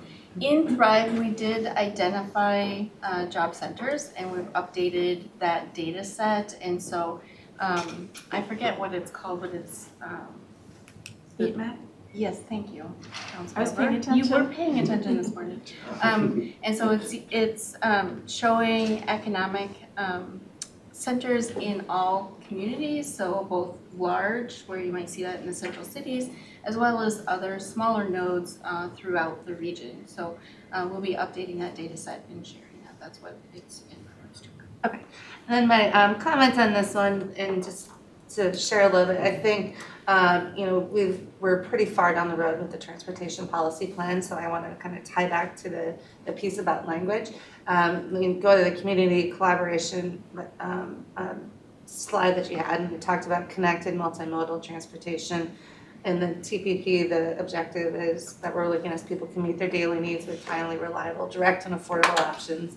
Where like this one, it's focused on transit, bike, and ped, which I'm not opposed to that piece. But even in the slide before this, where you're talking about land use and transportation, you're talking about multimodal approach, and you're talking some of these. So it's like it feels like there's like disconnect, and especially as, like you said, you go further down the layers. Transit or served by transit, bike, and ped infrastructure. But then they're talking about complete streets and talking about transportation funding and regional solicitation. It feels like you're pulling some of this section to tell a broader story on transportation, but just have a single heading. I don't know how to phrase that right.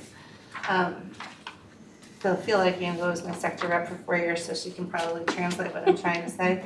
But there just feels to be disconnected, and so I know that MTS and some of the TPP people we've done a ton of outreach. And it's a very collaborative group with a lot of, because it's a mix of TAB and council members and agency reps on our work group. So it really covers a broad swath of people. So really take a look at what the feedback we've been getting from the TPP work group and from even the people who are staffing that group. I would really appreciate it because I think the bones are here, but it feels like there's some disconnect. Sure. Yeah. Thanks Councilmember Barber for bringing that up, and in the regional design line work group, we're into the action, so we're then into the next layer here. But we had quite a bit of conversation about this morning, about what you 2 just hours. brought up. 2 hours. 2 hours. It was good. And the word, you say you feel a disconnect, and the way I was expressing it was, I don't feel a connection, right? And so It's just- I think it's iterating that connection. Yeah. You know? And doing it consistently. So, if I may, Mr. Chair, so what I was been really happy and proud of what we're doing with the TPP work group is I feel for a technical type plan, it feels very people directed. This feels like we're taking a step away from that. So that not being connected is a good way to phrase it actually versus, yeah. Cool. Interesting, Wendy. Thank you, Mr. Chair. This is top of mind for me because I spent quite a bit of time on the phone this morning with the resident because his Metro Mobility service is potentially going to standby rather than automatic because of cuts in other transit. We're still losing transit in parts of the region, even as we're expanding other parts of the system and finding a way to work better and not strand people who made housing choices based on what the service level was, is something that we need to work on. There's something later in the presentation that I think gets to that as well. I was paying attention right this morning. Great point.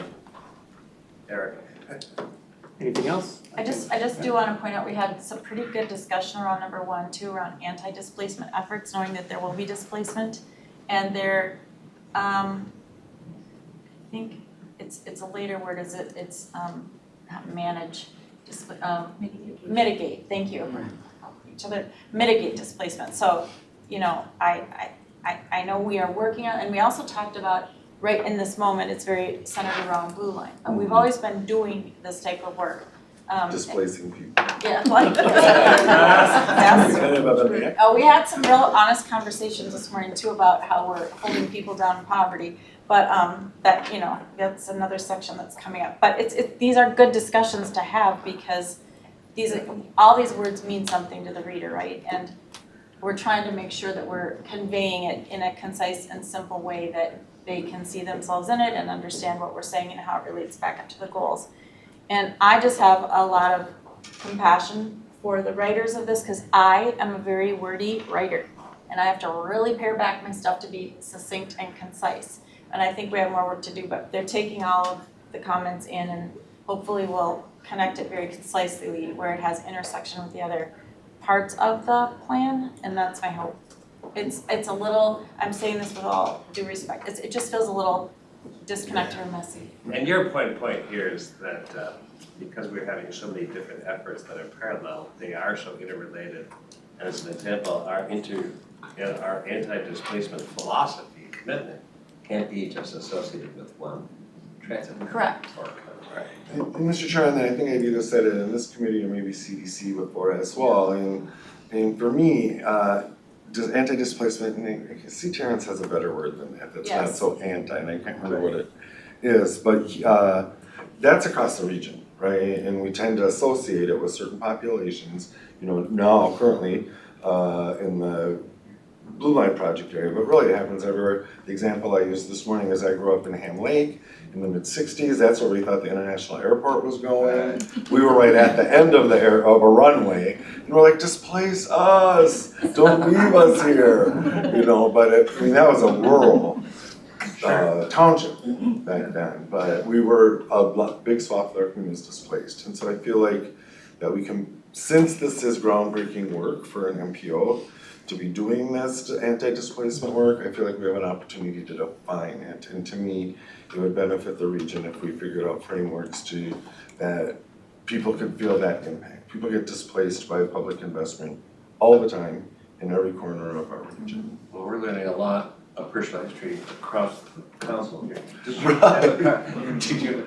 I did, Mr. Chair, thanks, I appreciate it. It kind of fits with these two, but it's a little bit of feedback too, just to tie it back to the day we had the climate conversation. I mean, anti-displacement kind of places it as you're either displaced or not displaced on a binary, and it's a tricky conversation then on where we sit. I mean, in climate, we talk about prevention, mitigation, and adaptation, and I would just challenge us all, myself included, as we go forward to think about how to bring that language into the sentiment that is expressed here. But it does end up being tricky because when it's placed on a binary, you're either for or against, and that's a tricky spot that we've all found ourselves in these conversations. And the reality is we have to figure out how to use language with nuance without losing what the sentiment is here. 100%. And that's why the mitigate, because we are going to displace people. And by the way, when there are major federal projects coming in, local governments don't have much of a say because this highway's coming in and whoever gets displaced is going to happen. I don't think they care much about anti-displacement, but we do. But I think we have to use our words very carefully because if it sounds like we're promising that people won't be displaced or they'll be happy with the outcome, I just want to be careful how we talk about that. Yeah, Rita? Yeah, I think the wording is important. Just adding mitigating anti-displacement means a lot, is more specific than anti-displacement. I was looking at Thrive MSP under orderly and efficient land use, and it referred to the areas of mitigating concentrated poverty. I'm not really seeing that in there. I am seeing the community well-being. So I'm not sure if that's gonna get addressed more in the details, but I think it was a little bit more at a higher level in Thrive MSP and I also wanted to say that anti-displacement, mitigating anti-displacement in itself is not as aspirational, I don't know if that's the right word, as mitigating anti-displacement and community prosperity. So maybe making sure that we get those things in there, I think is really important. And I've often said, as it relates to transit projects, when we talk about anti-displacement, you really are meaning more than just anti-displacement. So let's come up with some wording that talks about community prosperity. And I think at the regional development guide, that's where we can kind of get that straightened out. That's it. More asset-based kind of. Yeah, community Language. community prosperity, community benefits. I think the presentation did talk about community benefits, but kind of making sure that gets carried forward consistently. And in our community development committee, what I wanted to see is, as we transition from Thrive MSP to Imagine 2050, we're talking about what's new and what's enhanced, but how do we know that we haven't lost something significantly that's related to our core values? What have we done to ensure that doesn't happen? And especially as it relates to things that were best practices that really worked well, that we want to continuously improve, because that part is really important for continuous improvement, to show that we are actually getting better as we move forward another 10, 20 years. Thank you. Sue. Thanks, Mr. Chair. I'm gonna have to leave here in a couple minutes, but just to follow up on what Councilmember Chambliss was saying about what is lost, I really think, and this goes back to what you said about your communities and townships feeling like they have a piece of this. I think one of the things that we risk losing on a number of layers as an MPO is trust, and whether or not people feel heard. And many times we inherit attitudes about not feeling heard when we take on projects. And we just kind of keep plugging along, and at where and at what point are people gonna be heard? So I think that whole trust, and it goes back to the whole listening thing. When and where does it happen? And if it hasn't happened before it got to us, how do we deal with that? I don't think we as an organization are gonna are gonna be viewed as relevant and responsive if we aren't listening and giving people the space and time to be heard in a really meaningful way. All right, thank you for that, Tyrone. Yeah, I was thinking of a term, pride, community, and culture, value, and accommodation. So you're saying that we're gonna value the pride community, because if you think about, kind of flip it back, that's what wasn't done. The pride, community, and culture wasn't valued. So we didn't accommodate them, we just replaced them.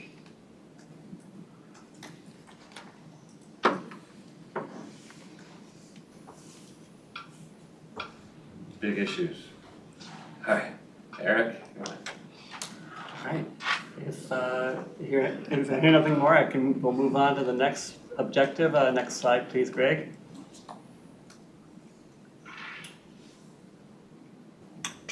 Try it again, he said it. Oh, it worked. Oh, Oh, it worked. perfect. It worked. Thank you, Greg, for whatever magic. So this one is setting us up for the next objective and the next set of policies. The reason this slide looks a little bit different is because this is a wholly new objective. So this is why we've kind of framed it up like this. This wasn't in Thrive, and this is going to be in Imagine 2050. So this one is land use, community design, and well-being, and how all of those intersect. So centering community, the voices of community, making sure that policy needs are met, listening to and adding equal weight to feedback, kind of to the point that Councilmember Vento was mentioning earlier. Crafting policy based on what it may take to achieve regional goals. And let me see if I can go to the next slide just to jump right in. Okay, so we've got 7 here, and this is the objective reads, establish vibrant, inclusive, connected, and safe communities for people to live in. Is this one of yours here? This is not one of mine. Oh, sorry. You do not receive the special prize. It's good you tried. What is the special part? A signed copy of the regional? Council members only get one guess, so Councilmember Lilligren is out of the game now.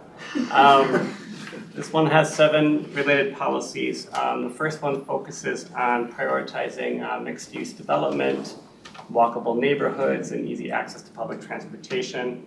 The second policy focuses on public spaces for community gatherings. And I will say that these two, policy 2 and 3, I would say that is something we heard in nearly every engagement that when we went out and talked to community, is the need for public spaces for community gatherings and the preservation of more informal green public spaces in urban areas. We heard that resoundingly from the public. The fourth policy is engagement to build community trust. 5 is protecting historic and cultural assets. Number 6 is incorporating inclusive design. And then number 7 is integrating sustainable water management strategies into the design of public spaces. And that could include things like district stormwater management, things like that. Any questions on this one before we move on? We had a lot of discussion on this too. I will just say for number 5, I just had said to the where it says protect historical and cultural assets, there are a lot of communities that are building for the first time their cultural assets and in our new and growing parts of the region. So I think it's to, honor, encourage, protect, preserve, things like that. Because they're showing up in our communities, but they're not, historic or anything like that. But people are bringing their cultures with them and celebrating them, and just so that it's kind of a proactive thing as well as a preservation thing. Chairman. Yep. I just wanted to add that, and I think I might have been hearing this, but I'm not hearing it, is that there may be a desire to build in cultural assets. So maybe adding that word. That's where I'm going. Or absolutely. Not just protect the past. Right, to build. like people where we are today and going forward, people Embrace from them. everywhere should, prospective. Yeah, thank you, Councilmember. Yeah, well, I was thinking about that when I was considering moving to another state, and realized that where they had housing developments, they didn't have the kind of cultural assets that we had in Minnesota. So that made me not want to move there. I want to be able to, go get the ethnic foods. I want to be able to see cultural, movies and things like that. So as we build, I think, a community that is thriving and healthy, those are important to have.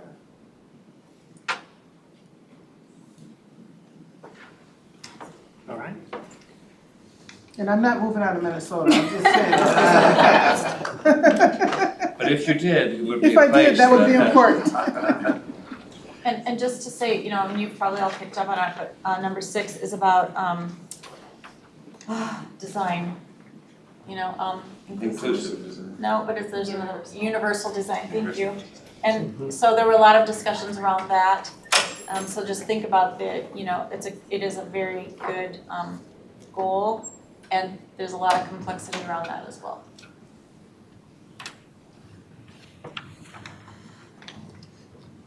All right, so the next one is land use and natural systems. For this one, our new themes really are emphasizing the inherent value of nature, so outside of what nature provides for us, for humans, creating habitat connectivity, enhancing wildlife habitat across different land uses, and assessing the natural systems of areas and features, which is something we haven't really kind of ventured into here at the council. We have some information on that, but this would be much more intentional. New approaches include nature as an adaptation climate solution, building nature into climate adaptation or working with nature. Quantifying the value of natural systems, that could be qualitative and quantitative. Inventorying natural systems, like I said, we don't really have a handle on that, so that data piece would be really helpful for local governments.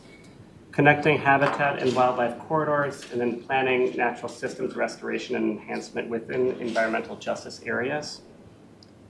And then in terms of what was similar in Thrive, we have an emphasis on green infrastructure within public spaces, valuing trees for shade and ecological function, sustainably managing water use and supply, and protecting surface water and groundwater resources. Can I just ask one question quickly on that? So, we're showing water showing up here, and we know that there's gonna be that crossover. So with the presentation before on water, will there be references then to parts of the water plan so that our language is consistent? I think to Councilmember Barber's point, when we're referencing transportation, will the language be similar and reference into that part of the plan?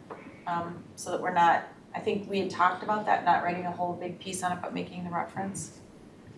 Chair and Councilmember Johnson, yes, that's the intention. It'll be similar language. We may not reference a specific page or something from the water policy plan, but we will use that same kind of consistent language that like you've asked. And this objective, which is prioritize land use and development activities that protect, restore, and enhance natural systems at all scales. Like we've said previously, some of these were written with the best intentions, but we do find that some of these policies they already have homes somewhere else. So some of these will probably go away, not because they're not important, but because they already have a home underneath another objective. And I think policy 1 is probably one of those, which is informal public spaces that enhance natural systems. We sort of have that covered elsewhere in land use. Policy 2 is, again, using nature as a climate adaptation solution. And number 3 is measuring that value of natural systems. So we get a handle on not just human value, how we view natural systems, but also potentially even putting a monetary value on certain aspects of the natural system, so we can actually use that to help with decision-making processes. Number 4 is inventorying natural systems to better serve local governments. Number 5, prioritize compact and infill development to preserve high-quality natural systems. Again, that one might be one that's repeated elsewhere. And then number 6, connect habitat and natural systems corridors. Number 7 focuses on how do we enhance natural systems elements within environmental justice areas. And then number 8 is establishing new partnerships. And number 9 is wildlife habitat expansion through pollinator and native plantings. Happy to take any comments or questions on this set of policies.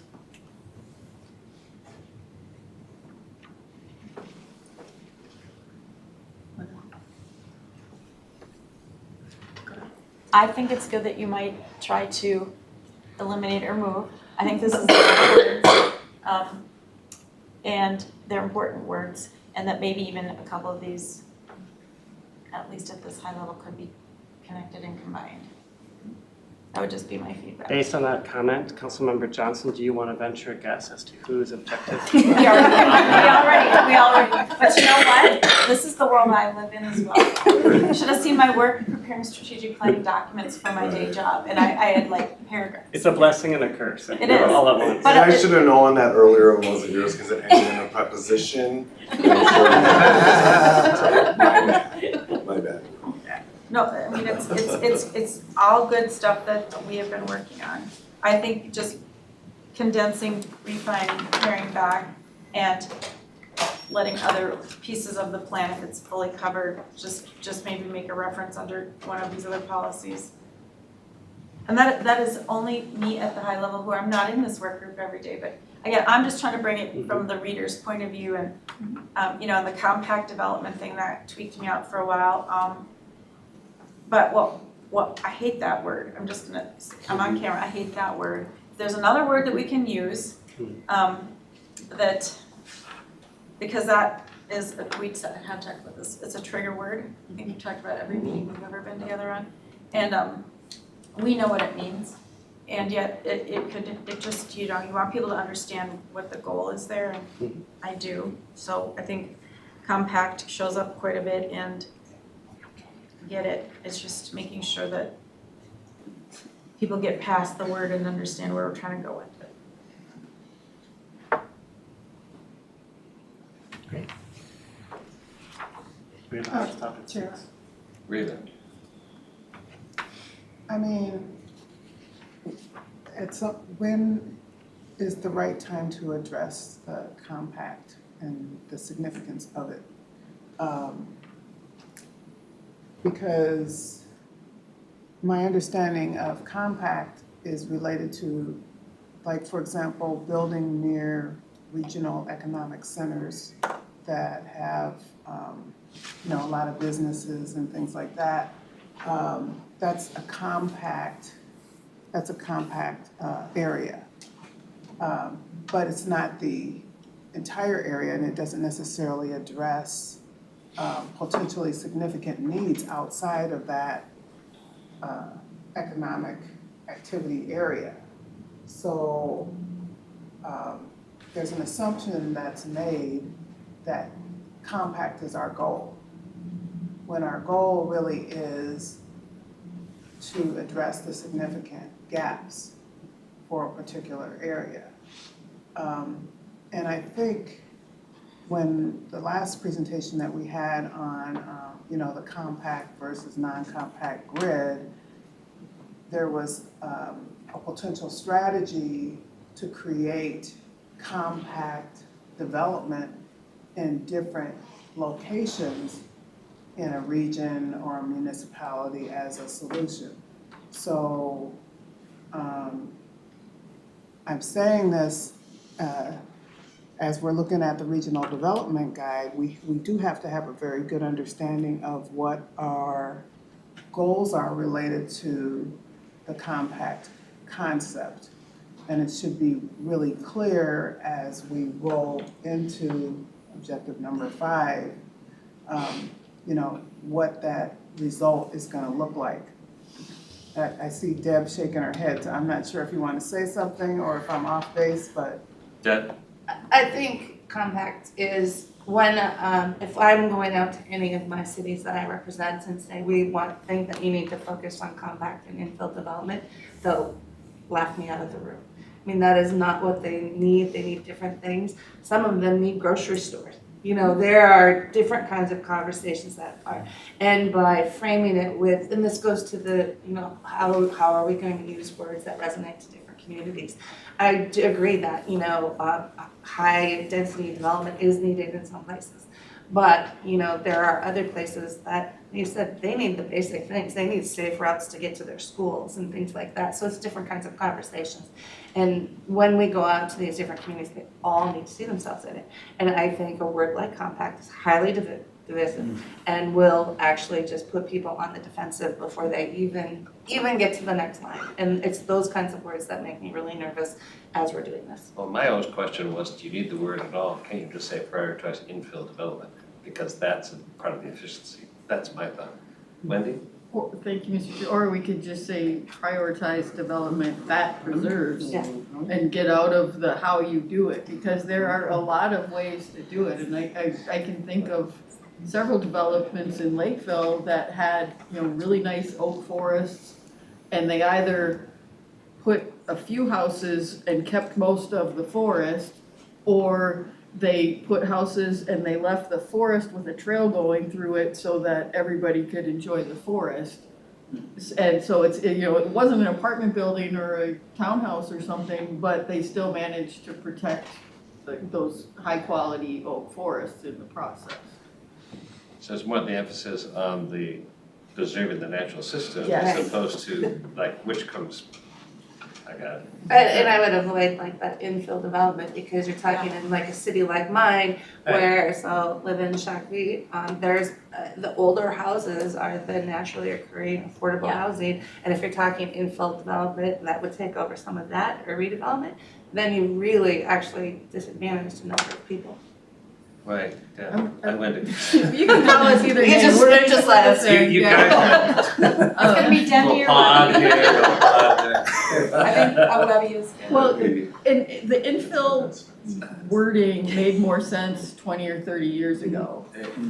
We've had decades of communities filling in all of those gaps on the edges of the metro, that there aren't big chunks of infill in very many places anymore. Right. And so, thank you, because those were some of the things we talked about. And I would say that, again, on infill development, because I got to be in a city where it was, you know, farm fields and corn just growing, but, you know, then we started into the redevelopment. And we really had to work on preserving natural areas because developers wanted to just go harder. And they wanted to mitigate the wetlands and pay 2 or 4 for 1 or whatever, and we didn't want them to do that. So like, it just, again, you know, everybody's gonna read this, and developers have their minds about what that means, and cities have their minds, and community has their thoughts, and we just gotta be the traffic cops to tell them what we really mean in all of it. So I have a lot of worry around the words there. It's 6:05, and for those that are figuring this out, we're gonna go a little longer. I just wanna ask people's permission for that. Maybe we can we have 4 more objectives. So I wanna give the opportunity to do that. Although we didn't build this as a workshop to wordsmith, we're kind of going in there, so I'm guilty, because I'm the one who said this, things were not. But maybe we need to ensure that we actually do have that overview. We do have more opportunities for comments, including after this meeting, or like the workshop, some of the work groups go as well. And I know we're gonna start losing some people out. If we have to leave, we understand that completely. But wanna give you an opportunity to get through the presentation, so we at least have an idea of the whole, and then we can certainly stop for comments, but I wanna assure that we at least have an opportunity to hear Eric's full presentation. Thank you, Chair. I'll actually interject, I know Eric actually has to leave. Eric has to leave. So Eric has to leave. All right, So I can take over and try and move us along quicker too, so maybe leave your notes. Mr. Chair, I do appreciate the time, some of the nature we have at Met Council, but this is, when we went from 1.5 hour meetings to 2 hour meetings now, when we're adding time to our work group, because this is deep stuff, and if, you know. Thanks, Eric. And Really staff has appreciate been it. so good to work with us and explain things along the way, but, you know, not everybody's gonna have our wonderful staff explaining everything along the way. So. Yeah, and I also just wanna clarify that this isn't a workshop, it wasn't intended, but it is an overview. We wanna make sure everybody gets exposed to it, but there's also opportunities to go deeper. We appreciate everybody who wants to, should have that opportunity. But we wanna make sure the full council has. We just wanted to make sure we were sharing all of the information so that we were being as open and transparent with the work as we could be. So I'll just go ahead and move on to the next one. The next one is about land use and housing. For the housing objective, you can see that there are the same structure, new themes, new approaches, same and similar approaches.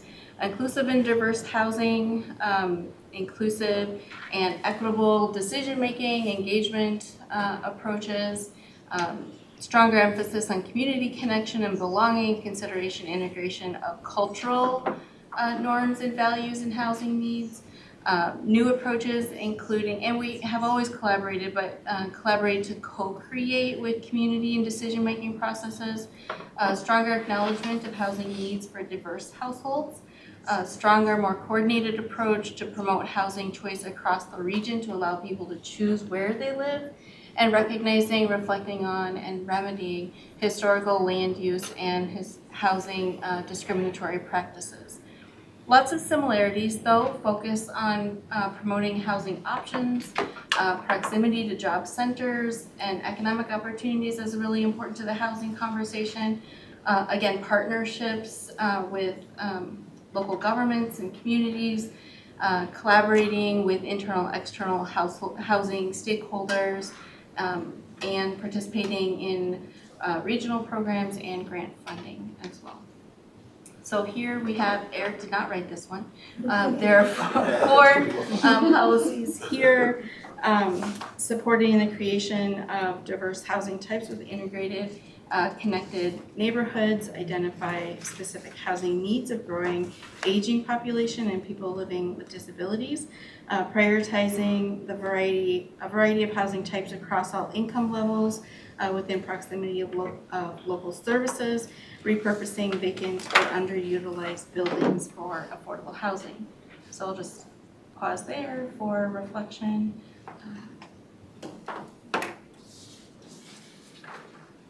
Hearing none, I'll move on. Land use and equity. Wendy. Oh, sorry, Councilman. Mr. Chair, just on number 4, we want to repurpose existing vacant or underutilized buildings for whatever you could use them for, not just for affordable housing. And that's becoming a big issue, like in Egan with all of those giant corporate centers that they had. They're not necessarily laid out to be a apartment building, but they're Raiders having. might be apartment buildings. Yeah. We had a little discussion about that too, because some developers would want to scrape it and it would end up in a landfill. And just on number 1, the idea too of not just support creation of, but also retain to the point of no housing, right? We want to retain that kind of housing in our neighborhoods too, preserving housing. Can you elaborate, Chair, on number 1 where they're talking about integrated and connected within neighborhoods, or provide an example where there are some neighborhoods that are not integrated or connected? Sure. Let me think just a moment. I'm sorry. Support the, what's that? Hey Lisa, how are you? I need to talk about that one, because I think I wrote that one. I think she wrote that one, so I was gonna think about it for a second, but Lisa can probably answer it more quickly. Thank you, Mr. Chair, council members, on that integration of housing, diversity of housing types. What we often see, and is not uncommon, is to have a neighborhood of single family and smaller homes in one area, and then all of your higher density apartments all in another area. What we are looking to try to do is really help. What we're hearing from communities is helping them actually stay in their neighborhoods. And what we don't often see in neighborhoods is that diversity of housing types. Now, it's not going to be possible everywhere, but the way that a lot of communities have planned in the past doesn't allow for a lot of diversity within a neighborhood, that you have to move to another neighborhood or move to another neighborhood. So kind of building off of all of our previous feedback and input from community, especially around having community cohesion, cultural connection. Having to move from your neighborhood is one of the hardest things folks have to do when they can't find those housing opportunities, and why they might stay in a place where they might otherwise not want to if they're ready for that next stage of whatever their housing needs look like. Connected is also being about connected to things. There are some legislative bills right now, they're like, just turn all of that commercial development into housing. Or like, yeah, that commercial development is kind of far away from everything. It might not be the best place for housing. So really thinking about where housing is being built and being connected to the things that people want to access on their daily lives, and not kind of put into a corner next to a highway separated from everything else. So that's really about how we're arranging those land uses. Walkable and connected. Right. Yeah. Well, and I will say the higher density homes, whether they're for whatever income typically do end up on the busier streets because that's where you're gonna get connection to transit and also some commercial centers. So I don't know geographically how big a neighborhood is, because in the communities I represent around that emerging suburban edge growing part, there are many different types of housing in an area, but it still might be all part of one neighborhood. So I'm not sure, but I think that question, I never thought about it, thinking about it from that point of view. So we would just encourage more of that as part of development patterns are coming in, especially not just going from, a single family home to an apartment, but all of the other types of housing that would be in the middle of that too. That there are lots of opportunities for duplexes, triplexes, and other things that you might consider that are not just one or the other, and how they all fit together as part of the neighborhood. Okay, thank you. Thank you, Lisa. Wendy? Thank you, Mr. Chair. I've been hearing a lot about density mixes and whatnot with the stuff that's been going on in the legislature this year with some really angry mayors worried about what it's going to do. In my district, at least, it's kind of the norm that you have, you have commercial, then you have some high density and townhomes and single family and all different levels. So each development might be one type of housing, but they're kind of all mixed together. And I hope that's what we're getting at here. There's a neighborhood just north of my house where Lakeville experimented with having a mixture of twin homes and single family. And they stopped doing that because it didn't go well. If you only own one half of your house and the other person doesn't ever put on a new roof, it's really challenging to have to deal with that, and it's been really hard on that neighborhood. The home values haven't gone up as much and they haven't been as well maintained as other parts of the city because of some of those tough properties where people just aren't maintaining it. You can ignore it if it's the house next door, which my neighborhood has one of those where the deck fell off the back. But when it's attached to your house and you have somebody who's not maintaining it and you set it up so there's no association to make that happen, it's really hard for people. Interesting, yeah. Thank you, Councilmember. Am I okay to go on to talk about land use and equity? Yeah. Okay, thank you so much. And just, we probably tortured them all on all of these this morning, so That's okay. sorry Angela. No, that's why we're here, Councilmember. So, like I mentioned earlier, not every objective has an equivalent in Thrive. So, the approach for the land use and equity conversation is really to focus on the regional goal. There was in Thrive though, there was it was in April of 2022, there was a report to the council, progress on equity commitments in Thrive MFP 2040. That was April 27th. If you missed that meeting, you can go back and listen to that, of 2022, by the way, not like this year. Also not April 27th yet, but the approach here really intentionally centers the voices of community members that have participated in the regional planning process, contextualizing their shared stories to understand the individual perspective and to construct policies that not only meet statutory obligations to recognize and encompass physical, social, or economic needs of the metropolitan area, which is in statute, but also to achieve the council's endorsed regional goals. Land use policy development started at the goal statements and considered first and foremost what it might take to achieve those goals, and content was drafted to not only address key land use and regional growth issues, but each objective is intended to impact more than one regional goal. So there are 4 draft policies. One, to really focus on taking ownership of past harms, provide transparency, policies relating to accountability of government for past harms, centering community voices in plans, policies, and programs, promoting equitable distribution of benefits from public investments, and centering Indigenous experiences in decision-making, implementing the commitments that the American Indian Advisory Council are currently developing right now. I will pause. pause for a moment. Okay, hearing none, I will go on to land use and climate. New things is really, okay, so climate was addressed through like sustainability and stewardship and resilience conversations in Thrive.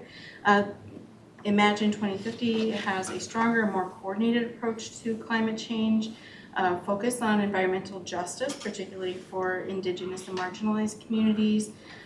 Urban forest and stormwater management is new as well, and collaborative metrics-based climate approach. New approaches are have to establish climate action requirements because of the change in legislature last year. We'll expand solar development, but encouraging that in specific areas that are maybe underutilized or in industrial areas, co-locating being a good option, restoring and expanding tree canopy, incentives-based programs, and co-developing climate solutions with Native and marginalized communities, and supporting local food systems. Same or similar approaches talk about mitigation and adaptation goals, compact development, redevelopment increases efficiency and lowers emissions, renovation or retrofitting of old buildings. You will see that woven throughout. I know we've had a bit of conversation about adaptive reuse and maybe infill or redevelopment a bit, but those are in some ways good planning practices as well. Adaptive reuse is really good language. Okay. I said something to you. Thank you, Councilmember. I think you say a lot of good things. But yeah, that one is just very crisp in my head. I'm like, oh, yeah, that's good. Okay, thank you very much. And then to expand climate-related technical assistance, which we always provide, but we'll have to expand on that as we develop new requirements. And I'm gonna have you guess who wrote this one. Wendy. 12. Eric did it. Eric And did I it. was going to suggest that maybe we not torture you and make you read all 12 Yeah. of those things. Yeah. That'd be great. Thank That'd you. be great. No. Yeah. I don't You want could read. to overlook any of his work though, and so I want to just open up the floor then for conversation or questions that you might have. We have talked about this as well as the natural systems one with the climate working group as well, which Councilmember Lindstrom chairs, in addition to all of the other committees that I've mentioned before too.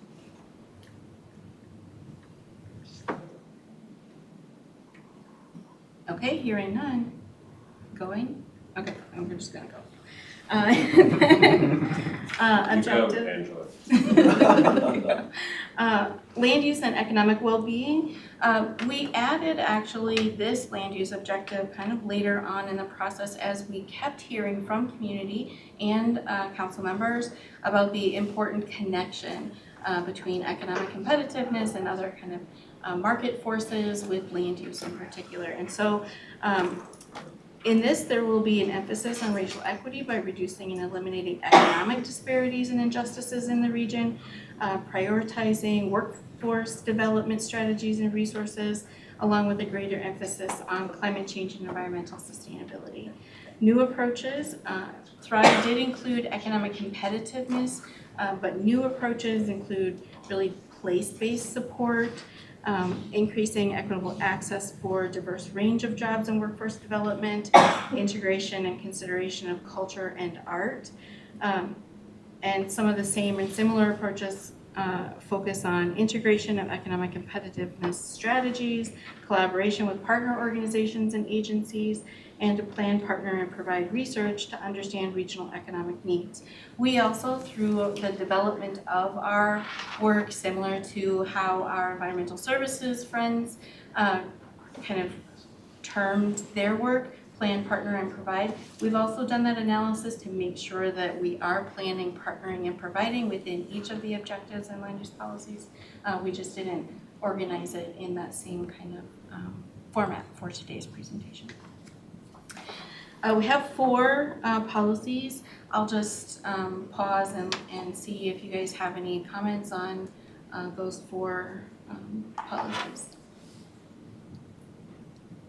I just want to mention Councilmember Cedarberg under the new approaches and consideration of culture and art to preserve cultural assets to support business districts and communities of color. And there's another, we reference communities of color, which that is being a, and I think we talked about immigrants too, like Ukrainian immigrants, or people that might not be termed people of color, but newcomers, or you know what I mean? So there was some discussion on that, just in case anybody's got that running through their head right now. Wendy? Thank you, Mr. Chair. I would prefer that these were more broad, like we should be supporting all sorts of industries that bring jobs. We should support everybody having economic growth and well-being. I could see a lot of pushback in my district if we said we only want to advance small businesses for some people. We want everybody to be able to have a business and be successful. I mean, that's how you thrive, is by being, a partner in the community, not just by what color you are or other whatever social justice issues, but by partnering with every single person in your community, that everybody gets to thrive. We do have equity all over the place in the plan, but it seems like we're bending over backwards that now we don't have anything that applies to everybody. It's all coached in equity, and I think you kind of lose the principle when every single thing has to say for only a portion of the community. Sure. Raven? Yeah, I don't think that everything that the council is doing is talking about racial equity. I do think that we, as a region, have an obligation to look at the well-being of our region and making sure that in order for our region to be seen as a success, that those areas where there are significant disparities do need to be addressed. And I think that's what number 4 is getting to, is making sure that those areas where the well-being for certain portions of our community historically have been ignored or made worse. So in order to make sure that that doesn't continue, we want to mitigate for that historically underserved communities. And that's, if you don't have a goal to mitigate for that, it is not going to happen by itself. So giving some attention to that, I think, is very important. In reflection, is 3 and 4 in some ways saying things that are very similar? I think that came up in our discussion. Mm-hmm. And I think as we talk about in number 4 with equity, as it relates to economic growth and prosperity and well-being, we can speak about removing barriers that are preventing. We're talking about promoting, but there's actually, working to remove the barriers for whoever might have a barrier before them too, whether it's the underrepresented, underserved, historically marginalized communities. So maybe there's some connectivity there, I don't know. And I had a thought I was just mentioning to Ryan after meeting, because of a planning conference here, a guy who is the head of placemaking and arts for the National Endowment for the Arts, and he was on a panel along with our artist in residence, Amanda Lovely, who did their Indigenous Boston work, and we're talking about placemaking and the soul of communities, and the arts are so a piece of that. It gets to that kind of cultural resource, but isn't necessarily a cultural resource. It's kind of the enlivening of community, and I'm not sure where it fits, but it would certainly fit in the economic well-being of communities, and maybe there's a box that, with better words, could say that. Mr. Chairman, if I may, just to kind of characterize some of the conversation that we had, and there was really a lot of support for this arts and culture approach. Yeah. And I raised the example in my world, this is what we call cultural districts, right, or cultural corridors. But in a smaller, more rural community, they have a vision, you know, a community vision, a Main Street vision or whatever. Right. So we kind of evolved into using the term, I can't remember the term, hyperlocal, that's what I'm saying. Thank you, Hyperlocal. Lisa, for remembering what I said. You know, hyperlocal, which we've used before, but it's again trying to get to that sort of fit for purpose. This isn't sort of one size fits all. And I feel like we do need to call out, just because of the economic gaps and the gaps in access to resources between BIPOC communities in our region, I don't think we can just not say it Right. out loud. I think we have to say it. Tyrone, you have. Yeah, I was thinking, couldn't we say, support the economic well-being and cultural balance of our region in this community? Because cultural balance is gonna mean different things in different areas. What's cultural balance in one area is not cultural balance in another, but cultural balance is like the glove that fits a particular area.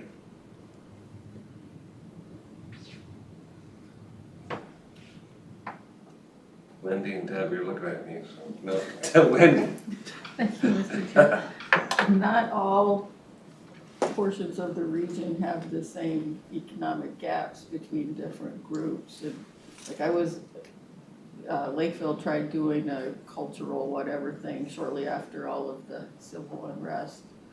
And they were trying to find people of color in Lakeville that would say that they didn't like how things were going. And the two people who were willing to speak both said they thought things were pretty good in Lakeville, and they finally found somebody who moved away from Lakeville who would come and say, yeah, it's terrible, burn it all down. But, you know, if a community is already doing a good job of integrating everybody and everybody feels like it's home and they're listened to, calling it out over and over and over again that we have to fix this kind of feels like being beat on the head for no reason. And like I said, it's throughout the document, we're talking about equity, but sometimes it's okay to be just recognizing that we want everybody to be successful and not just, And maybe that gets to the kind of asset-based language as opposed to it's all broken. yeah. Yeah, I appreciate that. We want everybody to enjoy well-being and prosperity, whatever it means to them. I think that was another conversation. It's not my values placed on somebody else, it's what they, you know, the pursuit of, you know, life, liberty, and the pursuit of happiness moment, right? For people, do you and do it to however you want to do it. But if we do not talk about it and talk about the disparities, because we have the worst disparities in the country, and that's on our calling card. It's not a secret. So and we got a little bit, I think, talking about this morning too, that if we want to end up somewhere. So long ago. I know, I feel like I have been up for days. But we want to be somewhere in 2050. We're imagining it, but this is a roadmap to get there. This is the instruction booklet, and it's got all kinds of things that can fit particular people in particular parts of the region. It's not one size fits all, but find the things in this that speak to where you are governing or you have impact, and let's get on it. And I said to Robert earlier, I think it's really important to have that visionary goal of where, you know, the preamble to all of this. But I think we have to say, because we got into immigration, we're not growing at the pace we need to, which talks about diversity and in the future and all of that stuff. And I think we have to clearly say these are the goals and where we're trying to get to 2050. We got 27 years to get there. And we'll do it all over again in 10. But we also have to start telling people what the consequences are going to be if we don't get to where we're going to go. I mean, we know, we have data. We talked about data, and we've got all the data people at the Met Council. So I think there needs to be an inspirational, aspirational piece of this, but I think there needs to be, and if we don't choose to do this, these will be the consequences. And we don't know if there will be, you know, feast, famine, pestilence, earthquakes. God knows what they'll hit us in between, but there are things that we can control and the things that we can impact. I think we need to tell people really boldly that, you know, this is what our region will look like if we don't take care of these items in all of the areas. And I think, Wendy, I hear you, because I think this is supposed to be an empowering document. It's not to shame or to say, you know, because we all have different communities. My small communities aren't the same as the growing communities, and I've got diverse communities that are doing their thing and happy in all of the things, right? So I think it's meant to be, region-wide, because we're just huge. And yet I think we need to really take on and acknowledge what our challenges are. I think we should call them out. If we don't call them out and own our stuff, then we are just gonna continue to be Minnesotans that say, well, that's interesting. That's interesting perspective. Yeah, so that was some of our discussion this morning too. All right, 6:32, and I peeked ahead and I see the last slide says wrapping up. So that's what we're gonna do. We're familiar with the timeline, look at that.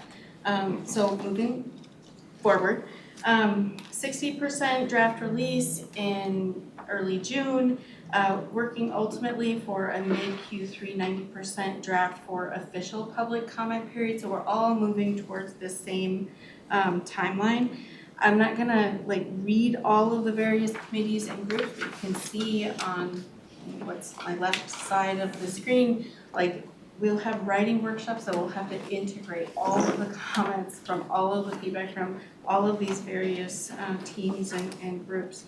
We'll be reviewing draft language against all of the frameworks that are drafted for the equity chapter, equity framework, environmental justice framework, community-centered engagement framework, etc. We continue to engage with our local government partners, with council committees and work groups. So it is kind of doing the work as work is evolving. So I hope that you'll kind of hang in there and continue being patient with us. We feel like we're getting a lot of really great feedback from everyone, and so everyone's been really engaged, and there's been a lot of really robust conversations. I'm feeling really good about that. We do need to balance the revisions, weighing that feedback of underrepresented communities to ensure that voices are heard equitably. And then, of course, following through on council direction to be bold and ambitious, to really center voices of community in policy development. So those are our next steps. I am always here, seems like. So you know me well. It's gonna be a nice vacation for you at the end of this. Oh, you have no idea, Councilmember. I'll be booking a flight too. So Angela, can I just ask, Yes, when does the thing that goes out that gets posted is that? The 60%. No, the 90%. 90%. The 90% is the official legal public comment period. That's in August, Okay. maybe early September. Does later this year. 60% get out there before we get to look at 60% as No, council you'll be members? looking at 60, sorry, Chair. Sorry, Yes. yeah, we're, I'm Yes. sorry. Yes. Sorry, Banner. just having a conversation, I apologize. We will be sharing that 60% draft with all of the same committees that we have been working with before the end of May, hoping that we're meeting your needs and desires in that that 60% draft. But ultimately, there will still be work to be done. 60% is not done. And we'll have still kind of that cross-policy connection, that consistency. We'll all be making those updates, and so all of that will evolve over time too. We're just gonna be constantly checking in with one another. We have regular meetings, both of just the policy writing teams as well as the management and executive sponsors as well. So we're really working towards an integrated planning approach. I hope that answers. Yeah, I hope we're there with you at 60%. I hope so. Well, those are public, this is a public document. It is, but I think, it's not something that we're starting to send around and going, isn't this great, let's all do this together, because right now, we know it's not ready, that's why we're doing this. But at 60%, it starts to feel much more ready, and I just think, well, we'll see, right? I look forward to your further comment. Thank you. Angela, appreciate thank your you so positive much. attitude. Thank you, everybody, for spending all extra time. This was important, really good meeting. Yeah. Yeah, Meeting's thank you so much. adjourned.